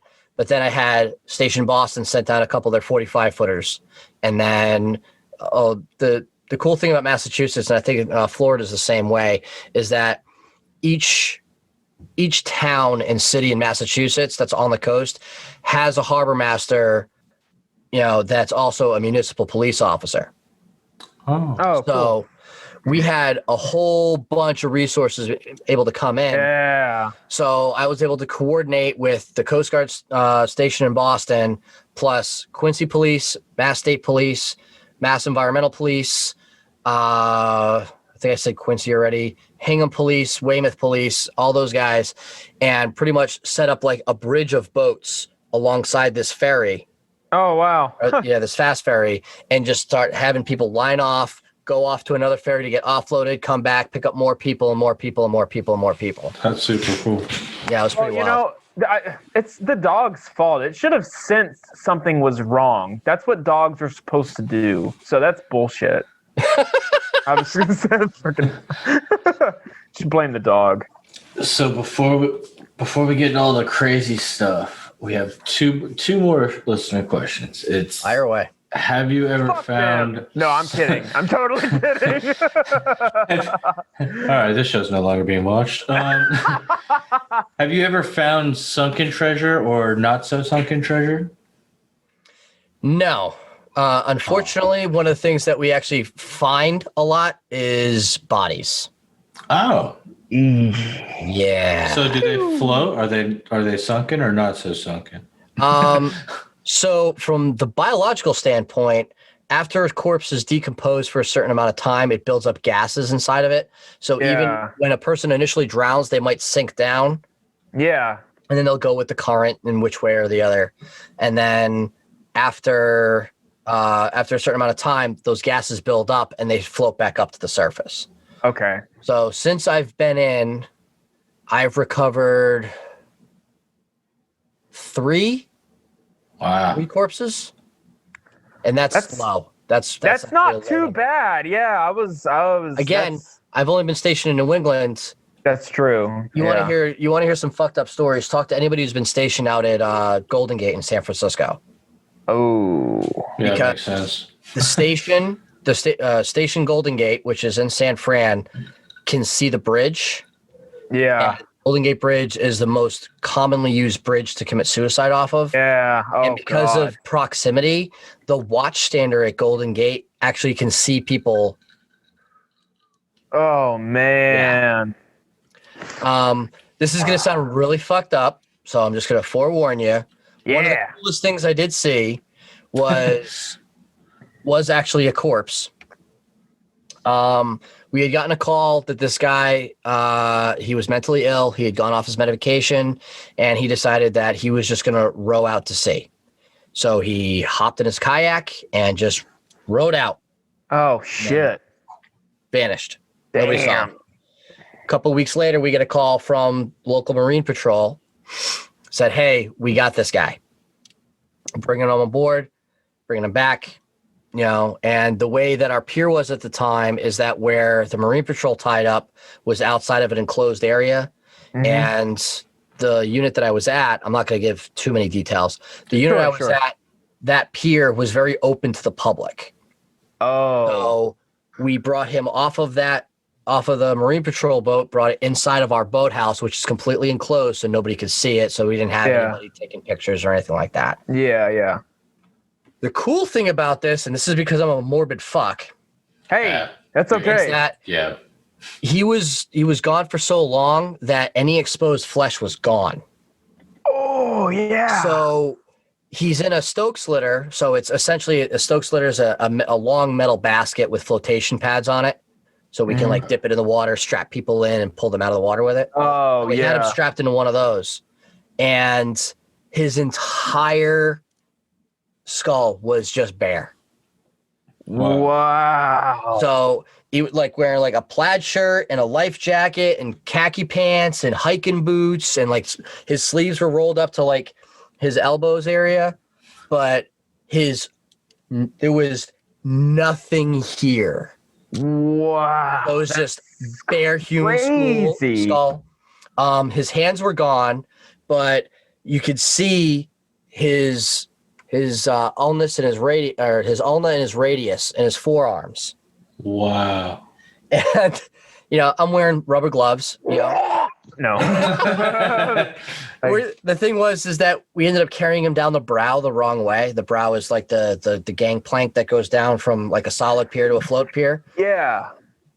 And his arm bones kept getting caught on the stanchions of it. So I'm carrying him from one end, and I had to reach over and hold his two arm bones in the litter, and the other person had to hold his other arm bones in so we could carry him down. So his arms didn't get stuck. Sorry, bro. Man. Dang, that's crazy. I mean, that honestly sounds badass. I'd be. It's memorable, for sure. Yeah, I will never forget that experience. I bet. And the last question we had, are the Great Lakes considered a coast with Canada? Yes. Well then. Yep. We probably could have Googled that, honestly, but I mean, the thing is the Great Lakes are a weird place because it's all freshwater. So cool. We don't have to spend a fuck ton of time washing our boats and our ships out there. There's no salt to clean off. So corrosion. Salt's a bitch. Yeah. But we have icebreakers out there. We have heavy weather stations that are out there because some of the waves that can get generated on the lakes because of how big they are can reach up to 15 to 20 feet. Oh, wow. Damn. Yeah. I did not know that. That's insane. It's fucking lunacy. Yeah, we have like those motor lifeboats I was telling you about at the beginning. Yeah. There's a couple of stations out there that have those attached because they can handle those kinds of conditions. Okay. And I forgot to mention earlier, that boat can flip over and then come back up again. Damn, so dude. That's is crazy. it like on a gyroscope? Like how does it self-balance itself back to the other side? So most of our rollover boats use the concept of buoyancy to roll back over. So they've got certain chambers weight that on are one set up. side. No, that would be gravity. Buoyancy is just they've got chambers that are completely hollow and just filled with air and sealed. Yeah, Josh. I'm mindless. It's okay. Dude. I act like I know, but I have no clue. I'm just like, oh yeah, that's crazy. I was going back off the buoys. No, you were actually contributing. Now I remember he said he was hollow. You're not far off. Josh, you're not far off because there is a certain motor lifeboat class that we have out on the West Coast. There's only 4 of them. They were built in the 1950s, and they're 52 feet long, and they use the opposite concept to self-right, where like our newer boats use like buoyancy, so there's all these airtight compartments, so even if it goes under, it'll still pop back up. These 52-foot motor lifeboats have a keel, which is the backbone of a boat or a ship, made of brass. Wow. Okay. Oh, now, it's just I know even this plumber knows heavy about that metal. That is the softest metal in crap. Yeah, well, but it's soft and it's heavy as shit. Yeah, like a brass fitting that I use at work. That's like a couple of like a 2-inch brass 90 is like fucking heavy. And that's just like, hold it in your hand. That's so crazy. So the newer boats that do heavy weather, they go up and over. And they're like nice and graceful, and they do like this little thing. The 52s, they're like a fucking tank. They just go. God damn. That's awesome. And they just plow through waves because it's not going to sink. It's a steel hull. It's a brass keel. So the thing's got so much weight on the bottom that even if it does flip over, it'll pop back up again. That's amazing. Put that shit up on YouTube because it'll blow your fucking mind. Yeah, no, I bet. I'm definitely going to, because I mean, I've always been like fascinated with like the size of the boats that they have, like, because to me it's always been something that is just always incredible. The fact that we're launching fucking jets off of a boat in the middle of the ocean is, to me, mind blowing. I know it's like nothing like really amazing, probably in hindsight, but just It is amazing, dude. Yeah, I mean, the idea that like a boat is able to stay stable enough for a jet to go off. Well, those aircraft carriers are fucking huge. Yeah, they're huge. Like 2,000 feet long. Yeah. And don't let it fool you. Those things are fast. Yeah, that's what I've heard. Yeah. Yeah. Like 60 miles an hour plus. Yeah. For something that big, like I can't imagine the kind of ass that is pushing that thing. Yeah, so one thing that's interesting from my sector of work is one of my old coworkers wanted to be a plumber on an aircraft carrier because they have a lot of issues. They can have issues. He wanted to be Mike's leaving. He wanted to be a plumber on either an aircraft carrier or like a cruise ship. That's even worse. Yeah, the food that they serve will not make plumbing nice. Oh. But obviously that didn't happen. But I imagine like the cruise ship would have had perks because he looked into it. Yeah. And they get like free fucking everything and they make a shitload of money. Yeah, it's cool while they're out and about, but if they don't get like if they go and they don't get a call a certain day, they get to just lounge around and hang out. It's perfect for the single man. Mm-hmm. Not somebody who's got too much going on. Haha, I'm done with this. No, I'm kidding. Sorry, babe. Yeah. Put it back on. So there's at least on the Coast Guard side, and I'm sure this is on the Navy side too, is that the rating that deals with plumbing is a damage controlman, because not only do they do plumbing, but they also do welding. They also maintain all the damage control equipment on board a ship. Damn, that's a lot of knowledge you got to have.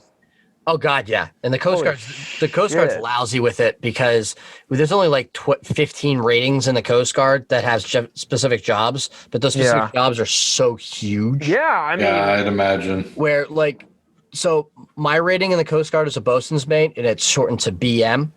Mm-hmm. Damage controlman's is shortened to DC, and one of the jokes on the ships is that it's dookie chasers. Because oh wait, that could be me. Exactly. And they're vacuum toilets. They're not just conventional plumbing. Very different. Yeah. Some space vacuums. Mm-hmm. Yeah. Yeah, it's kind of like the like an airplane toilet. I'm honestly surprised like the plumbing just doesn't dump the shit out into the ocean. Most people shit in the ocean anyway. Why not? Kind of. So the larger ships have a containment system for sewage. So all of the sewage pipes on a ship, that come from the toilets, all contain into this one tank, and it's a sewage tank. And when you're 3 nautical miles or greater offshore, you're allowed to pump your sewage overboard. Okay. Yeah. Huh. Yeah. Well, that makes sense to me. I mean, yeah, sure. Fish poop in the water. Why can't we? Yeah. Right. I mean, I don't know. I'm not too. Granted, I've made a video game for flying pieces of shit. I don't know. Yeah, I can't specifically say that. Like I feel like our turds would hold a lot more. Whales shit in there, dude. Yeah, but like what whales? I don't know. Fuck it, dude. I don't care. I don't. We're starting to get into biological elements that I don't think we want to delve into. Yeah, I mean, our diet versus a whale's diet, it's 2 totally different things. It's plankton, it's fish, and we're eating like krill, steak and shit. Krill. Yeah, steak, McDonald's cheeseburgers. Fucking poison, chemicals. Oh yeah. Everything. Poison. I love it. So, I love it. I mean, you have an incredible career with the Coast Guard, and that's awesome. Thanks. But there's definitely more to you, of course. I mean, so like let's dive into a little bit of your you like weird fiction. Yep. So, what is your definition of weird fiction? So weird fiction and cosmic horror kind of go hand in hand. It's where it goes outside the realms of what Is traditional or yeah, essentially, yeah. Where you're dealing with more existential threats or situations that don't fall under the typical tropes of murder mystery or romance or political intrigue or what's the other one? I mean, I'm like Espionage and okay. war. You know, and it doesn't deal with like the typical horror tropes of like vampires and zombies and werewolves and things like that. It's more of, where the key thing with weird fiction and cosmic horror is where the source of that is so far beyond the concept of human understanding. I love it. Where it's you're saying pretty much like H.P. Lovecraft's with Cthulhu. I mean, like, yeah, it's well beyond our understanding. Some octopus-looking god with wings is going to come out and just fuck shit up. Yeah, I thought Cthulhu was a chihuahua.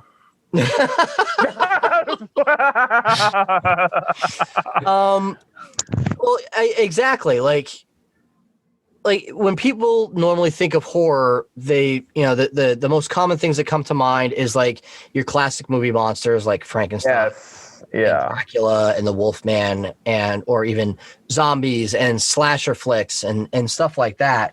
Where it's either normal people or that have just like, that are just psychotic, or you're dealing with something that's slightly supernatural.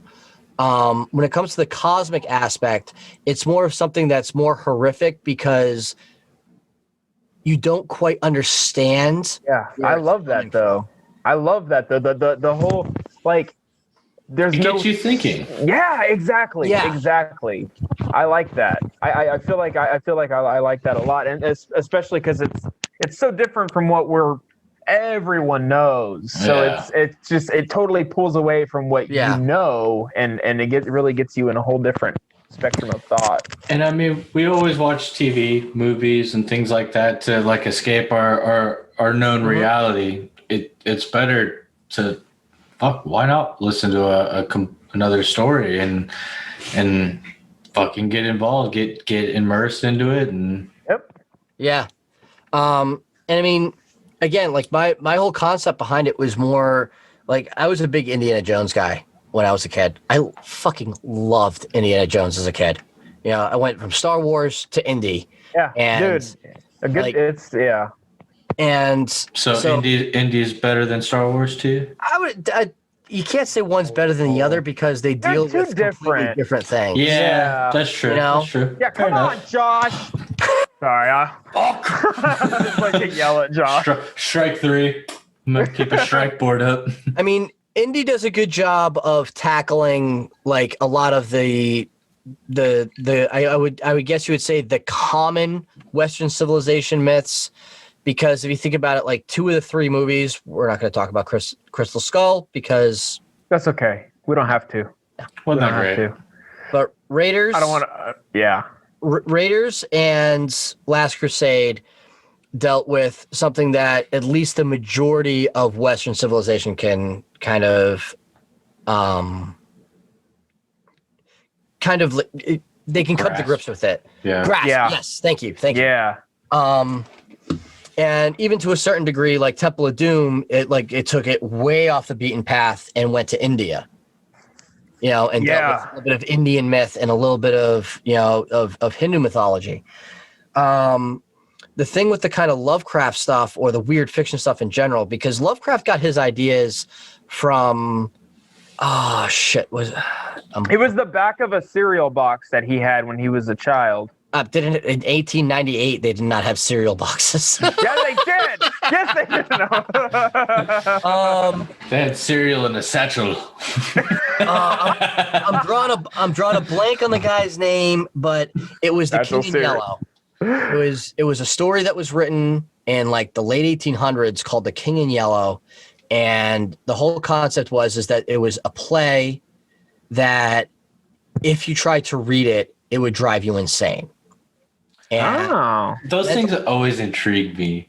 Right? Like right? the whole idea behind Ring, like, oh, if you watch this video, you're going to die in 8 days. Yeah, okay, cool. Let me watch it. The King in Yellow, is that not Curious George's dad? No, it's the man in the yellow hat's dad. That's it. Jesus, Nick. That's it. We talked about this. We did. We rehearsed this. I rehearsed this. I'll get it. I'll get it one day. I would say like one of the best like film versions of like not psychological, but of like that whole cosmic horror weird fiction thing would probably be In the Mouth of Madness with Sam Neill. It came out in like the late 90s, and it's where he's like an insurance adjuster, an insurance investigator that needs to go and find this reclusive author who's kind of based off of Stephen King in this town that doesn't exist in central New Hampshire. Oh. And it gets all sorts of fuckety. Oh, I love it. Because it starts out with people that read this guy's latest book are going and become psychotic murderers. Yeah. So it pulls a lot of that weird fiction and horror and rolls it into a really nice package, especially the visual aspect. Because that's the thing with a lot of Lovecraft stuff is that, in essence, a lot of people say this, and I kind of agree with them. He was kind of a lazy fucking writer because every creature that his protagonist encounters it was an indescribable horror. I could not fathom what this thing looked like. It was just so terrifying. It paralyzed my mind. Oh, come on. I mean, that is pretty good for lack of a better word, I guess. Yeah. I mean, some people would call it lazy. I kind of agree with that. But yeah, no, for sure. But the thing is it makes your mind kind of think like, well, what the fuck is the most indescribable thing that would freak me out? That's true. It allows you do it to yourself. You do it to yourself. Exactly. Yeah. So Mouth of Madness is a really, really, really good film. Another good one that kind of it wasn't like a direct adaptation, but it followed along the same themes was the original The Thing with Kurt Russell back in the early 80s. Okay. Yeah. You know, this formless, nameless, indescribable creature starts just shredding this Antarctic research team, you know? Yeah. Those are two of my personal favorites that kind of like embody that whole concept of cosmic horror and weird fiction. Yeah. Another thing that was dealt with was like the whole, trans-dimensional thing where shit got weird. Yeah. And that's got to be the best. Of course, I'm drawing a blank on it, but it was that Natalie Portman movie. I think it was called Annihilation. I love Natalie Portman, but I can't say I've actually. She leads like a combat team into this across almost like this hedge type of deal that's been spreading out from this one area.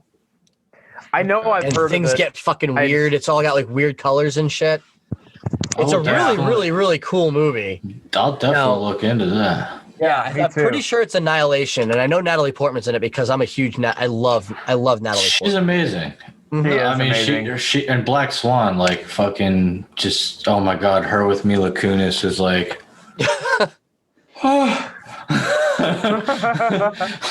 my favorite scene ever.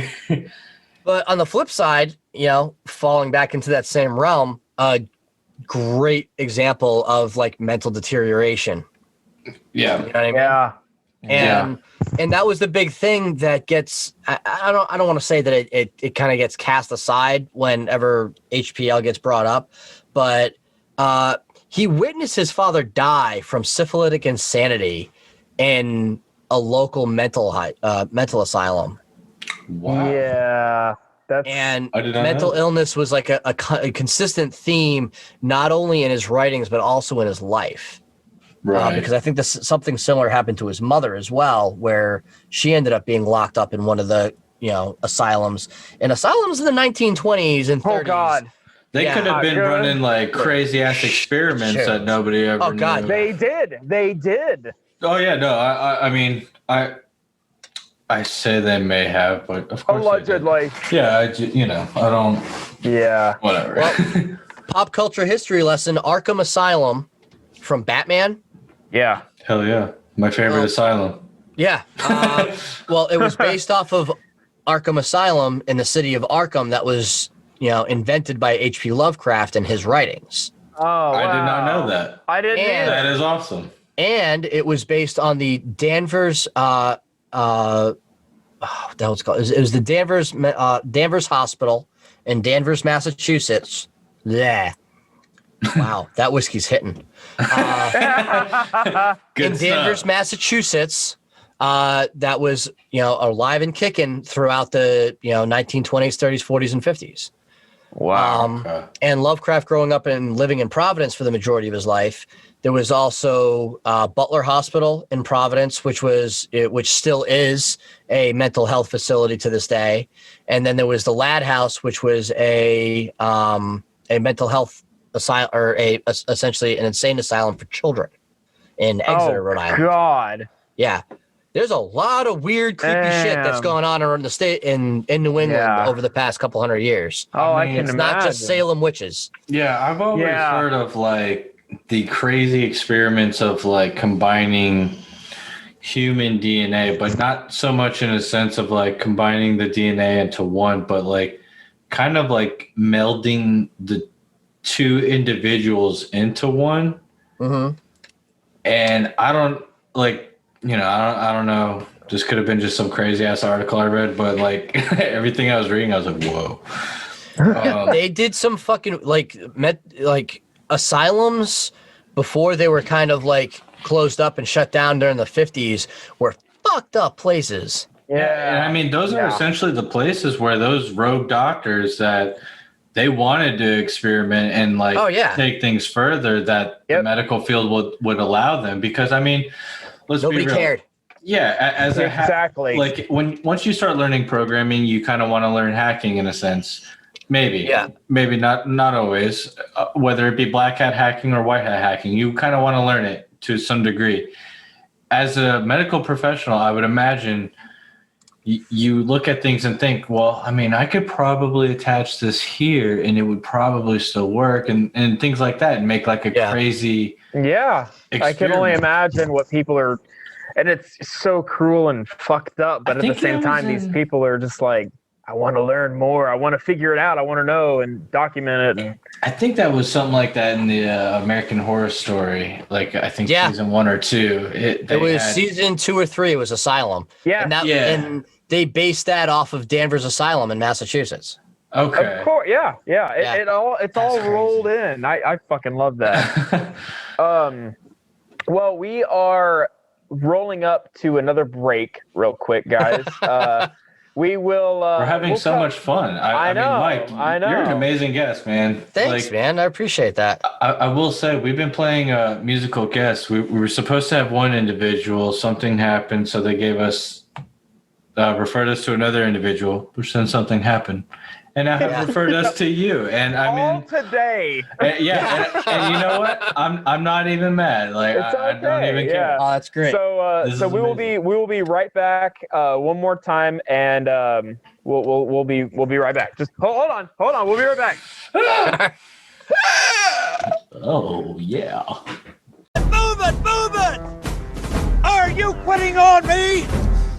Well, are you? Then quit, you slimy fucking walrus-looking piece of shit! I didn't click it. Oh, I did click it now. Hello, everybody.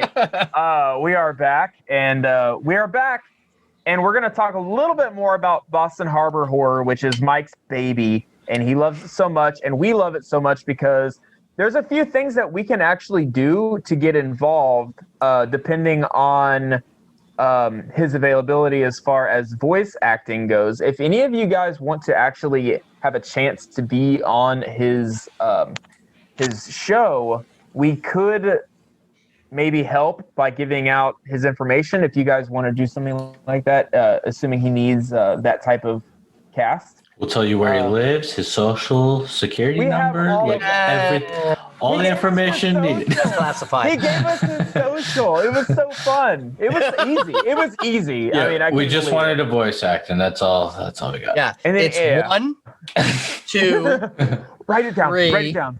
Oh my God. 4, How many digits is 5, John Doe. 6, this? John Doe. 6, 7, 8. Yes. Yeah. Okay. I like All it. right. So we got it. We got his info. So I'm gonna go ahead and close it out. We're done. We got what we need. But real quick, a question: how many seasons are you planning on doing? There we go. That's like a maniacal laugh of like 20 plus seasons. Yeah. So let's see here. So I've got 2. So we're working on season 3 right now, and I'm still writing out like the whole narrative of season 4. And then I came up with another idea that could also be season 4. And then I've got at least 2 more notebooks set aside for 5 and 6 or 6 and 7, depending on how that goes. So yeah, as long as I still have the ideas and I still have the drive and I still want to write and produce, because that's like the big thing is I have 0 training in any of this. Yeah. Hey, that's cool. I'm a high school dropout that joined the Coast Guard as a single dad at 19. Hey, like, man, it's all about experience, not. I'm kind of making smarts. it up as I go. Yeah, dude. Hey, and reading a lot of shit on the internet. Yeah, well, that's what we're doing with developing a game. We're like just fucking doing it, you know? So I've got at least another 4 to 5 episodes that I've got a pretty good solid idea of how they start, how they end, and some things that happen in the middle. And that's just for the Boston horror side of things. Sure. Which essentially to boil it down to, like, if you were to look at, hey, this entire series of what's been done, what's being done, and what could be done is what happens when members of the Coast Guard come across eldritch entities and forbidden artifacts and have to deal with that in the modern day. I feel like that could certainly be endless. Yeah. It could be endless. Yeah. Yeah. So that's kind of like the whole overarching concept behind the series and the ideas. But I'm not restricted to just that. You know, I'm actually developing, you guys are probably the first ones to hear about this. Woo! Yeah. Oh, I'm in the process of developing what could be just a standalone show, standalone season that's outside of the BHH universe. Mm-hmm. But it's still kind of a work in progress. So you're the first guys outside of my immediate circle that I've heard. Okay. Oh, shit. Right. Well, we're gonna have to become a part of your immediate circle. I want to hear more. Yeah, no shit. Hell yeah. So Hell yeah. And that's what's so cool about, creative minds like what you have and what I feel like we have when we're not being idiots. But it's basically like it's like a fucking spider web or a tree branch where it's hard to shut it off, like it's you think about this shit all the time. You come up with all these ideas and then you have notebooks and it's just, it can never really end because we're not going to talk about notebooks. Yeah. How many you got there? Like 15, 20, 500? So I'm at my recording area, which is this little like fold down antique desk thing I found on the side of the road. And I've got 2, 4, 6, 8, 10, 12, 14, 16, like 17 blank notebooks right now. That's more than I've done in my entire school life.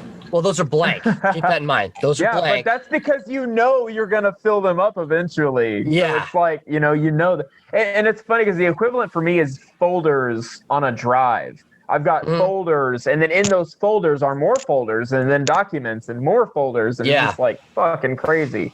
Well, that's the thing is I became obsessed with these Moleskine notebooks like this, for pretty dope. Like for 15 years ago. They're like $10-12 at Barnes & Noble or wherever. And I hoarded a whole shitload of them. And when I was writing Star Wars campaigns for my friends, I'd use those.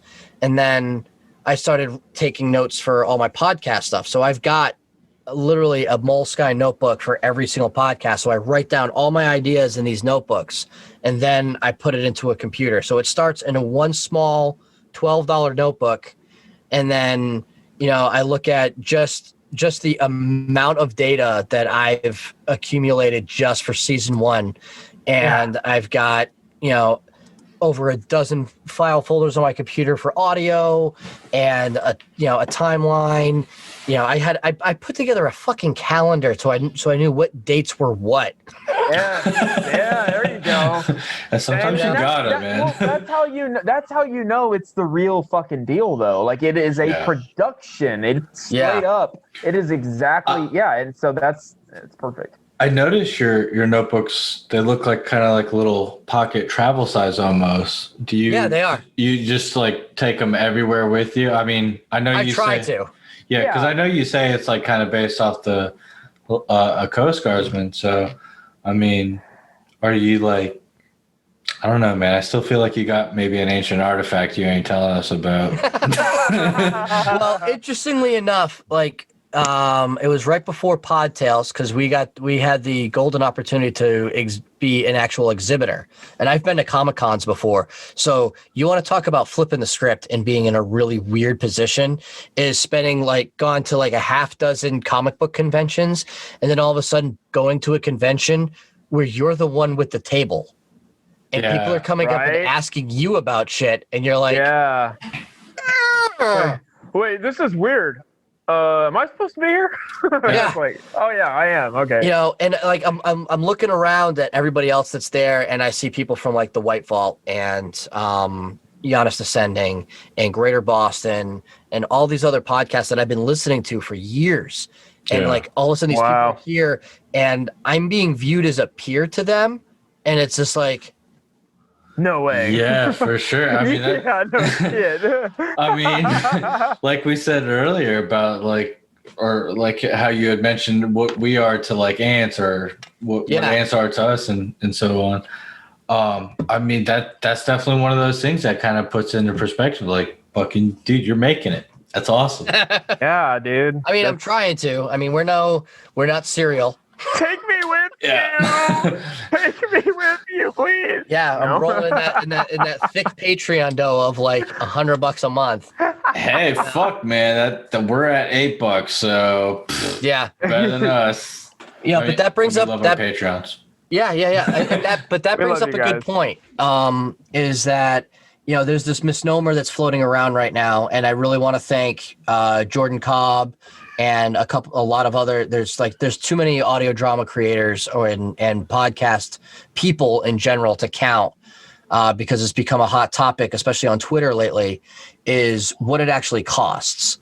And and that's a big thing. So if you really enjoy a show, even if it's just $1, like to take it for instance, like I started an Indiegogo campaign to fund my season 2, and legitimately I put it all out there, total transparency. I was going to pay actors, primary actors this amount per episode, secondary actors this amount an episode, and then music composer and a couple other things. And I didn't meet my goal. Which happens, it's a risk that you take, and especially a risk that you take when you don't realize that you're launching an Indiegogo campaign right before a fucking pandemic. Where nobody has fucking money. Yeah. But that's a big thing, and that's where things like Patreon really come into play. Is we're doing this with no thought of reward for the most part. That's true. Most of the AD community and the podcasting community at large, we know that we're not going to be the next fucking Joe Rogan. Right. Yeah. We're certainly trying to be. No, we will. We're not going to be Serial. We're not going to be No Sleep. We're not going to be all of these Gimlet Media productions that are, fully funded and have all this equipment. Josh, you fucking lied to me. I'm sorry. I can't beat the fucking algorithm, man. I don't know. Like all of us are working regular jobs, and we're putting some of our own money into this. Yeah. And like, not to make me sound like that's a big pity party, but like, because of course not. My Patreon, my Indiegogo goals, I've been trying to pay my actors with my own paycheck twice a month. Yeah. And even that's been hard with the pandemic and with Christmas coming and stuff like that. So, Absolutely. To anybody who's listening and anybody who's watching, anyone who, if you enjoy a podcast that you're getting for free, because unless we're complete cockwobbles, which I know a good portion of us aren't, No, not me. You, Josh. Yeah. Wait, we are charging people to listen to this. No, I'm just playing. We've all of us, like you guys and me and everybody else out there, we're going through all this work and doing something that we love and putting it out for your ears, and we're not anticipating a reward out of it. Yeah. And most of us, the money that comes in, the Patreon dollars, the Ko-fi dollars, the Indiegogo and Kickstarter dollars, that ends up going out to the people that have been like, hey, I'll voice that character for you. Hey, Yeah. I'll produce this piece of music for you. Hey, I'll help you edit this audio, that kind of thing. Exactly. Because, we want to give the people that are like, because I'll tell you right now, 99% of my cast, I've never met in real life. Yeah. Yeah. I've tweeted at them. I've emailed with them. I've done Discord chats with them. Mhm. But these are complete strangers. Yeah. That, I've brought into my life. They've brought me into theirs. And I want to pay them back for everything that they've done. And every creator out there is trying to do the same thing. Exactly. So if you're a listener and you enjoy a show, find out what their Patreon is, find out what their Ko-fi is, give them a couple bucks to help them out, Yeah. because it's the very least that we could do. Josh, don't forget to put our Patreon shit in the description. Oh yeah, I mean, Those are really good.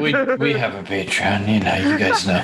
But no, But for real, yeah. I mean, it does for real. Yeah, I mean, you bring up a valid point, because I mean, we do spend our own money.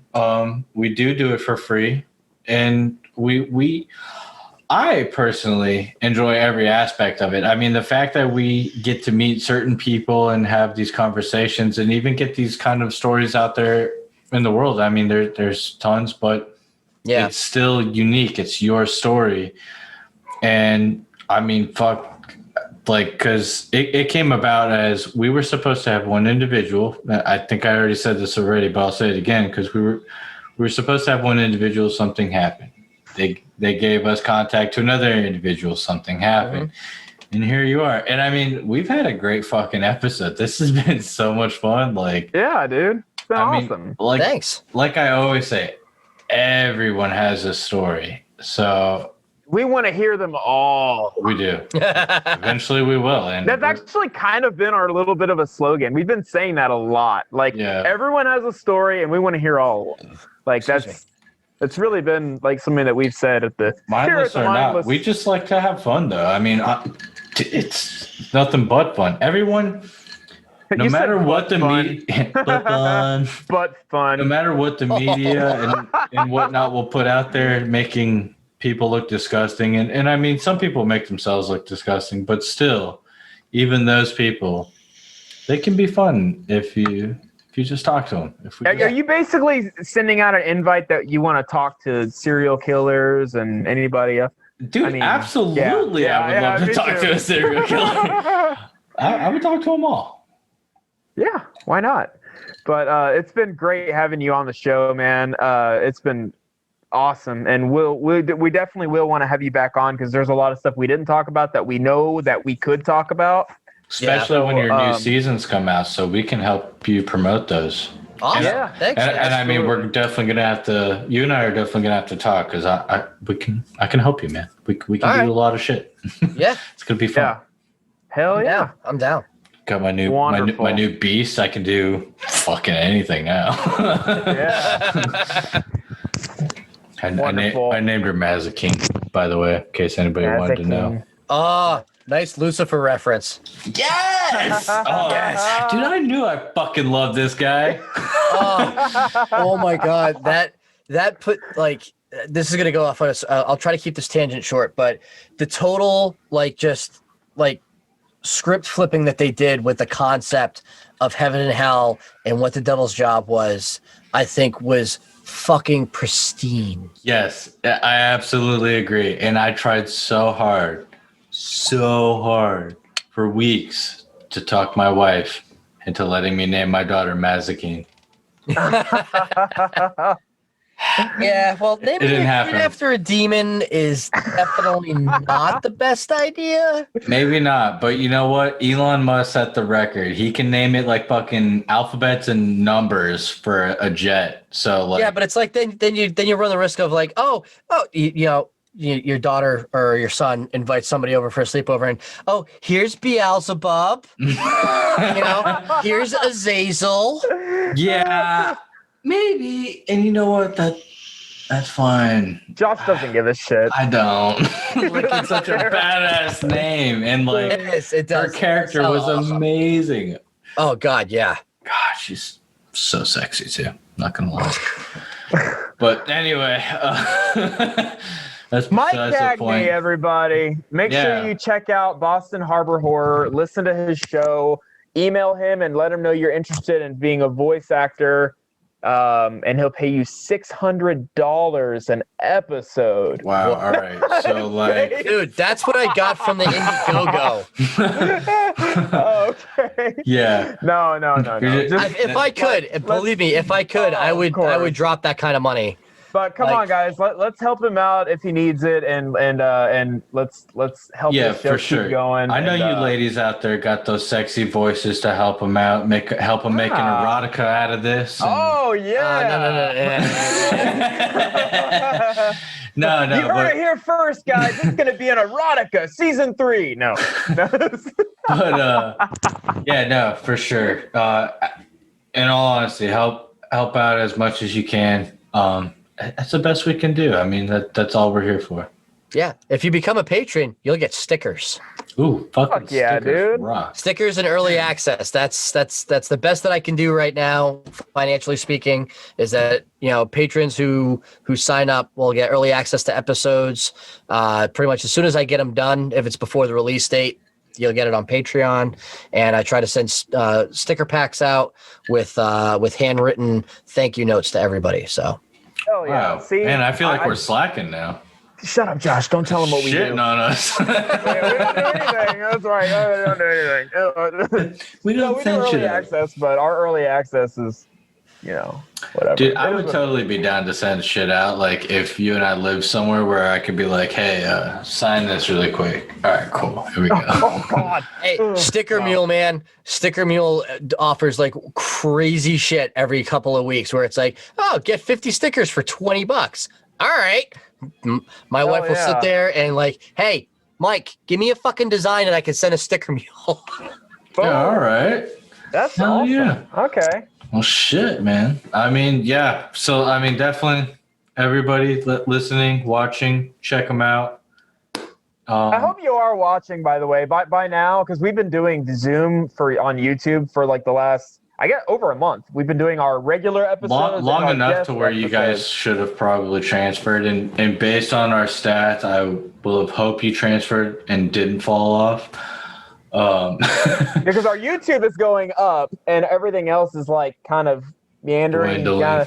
Yeah. So it makes me think everybody's starting to switch over, which is good because then you can see our stupid faces. Yeah, absolutely. And I mean, Well, not Mike's stupid face, me and Josh. we are three handsome devils, I must say. Right? Fuck. All right. I don't know what just There you happened. go. For everyone not watching, Nick just No, went. that's what you get. You don't know. You have no clue. Yeah, all right. It's probably better you don't know, but you should watch. So, Mike, Oh, thanks again for coming and hanging out with our stupidness and sharing about you. It was really awesome to hear about it, and I mean, we definitely look forward to more meetings with you. This was a great time, man. I want to say thank you to Kate for sending me your way. Oh yeah, Yeah, for oh, sure. yeah. Fucking, she's absolutely. a badass. Yeah. And check out her show, Ignorance Was Bliss. Yes. Definitely we want to will. because her show is awesome. And hopefully we will get her on the show because she is a criminal psychologist, which is Yeah, and she's a fucking fucking insane. trip, man. You better I strap bet. in. I'm excited as fuck, dude. I'm hoping she reschedules this soon. I've been on a Patreon episode of hers and a regular season episode of hers, and she's a fucking trip, dude. Yeah. I love hanging out with her. Awesome. I can't wait. So, cool. But yeah, thanks again, man. And thank you. We hope you have a good rest of your night, and I don't know, maybe you'll check out the Mindless Morning Show more. Yeah, definitely. I see what you did there. I did it. Yep, adding it up right now on Podcast Addicts. Not a shameless plug. Well, maybe it is shame. I don't know. That's my player of choice. I don't know that. Maybe we're on there. Are we on literally everything but that one? Honestly, I have put us on just about anything I have seen. So I have no idea if we're on there, but I imagine we are because it sounds familiar. This is exciting. I don't even know. Mindless Morning Show. 17 episodes. Last one was 2 days ago. Yeah. Join Nick and Josh as they mindlessly converse about the everyday random topics with a hilarious touch on it. Yo, we're fucking good. We really need to redo that dumbass description. Cool. Thanks, man. Yeah, I appreciate that. That was a live subscribe. I don't think we've ever done that. We've never done that before. We never had that before. That's incredible. So happy. Awesome, dude. Well, I did follow on Spotify. I'm actually going to follow as well because I want to listen to your show. Like, I'm going to listen to it at work. Yeah, you fucking need to. I'm going to actually start from episode 1. I don't know. I didn't realize so much it was like an entire story. I kind of just like picked a title that looked interesting. I was like, ooh, okay. And that's what happened. So I'm going to start back from 1. From episode 1. I'm going to start from episode. I'm going to try to start tomorrow morning, but if I can, I'm going to start Monday morning when I'm at work because I drive my work van around all over town all the time. Yeah. So. Hell yeah, man. I'm excited. I can't wait. Nice. Yeah. Thanks, guys. Yeah, you bet.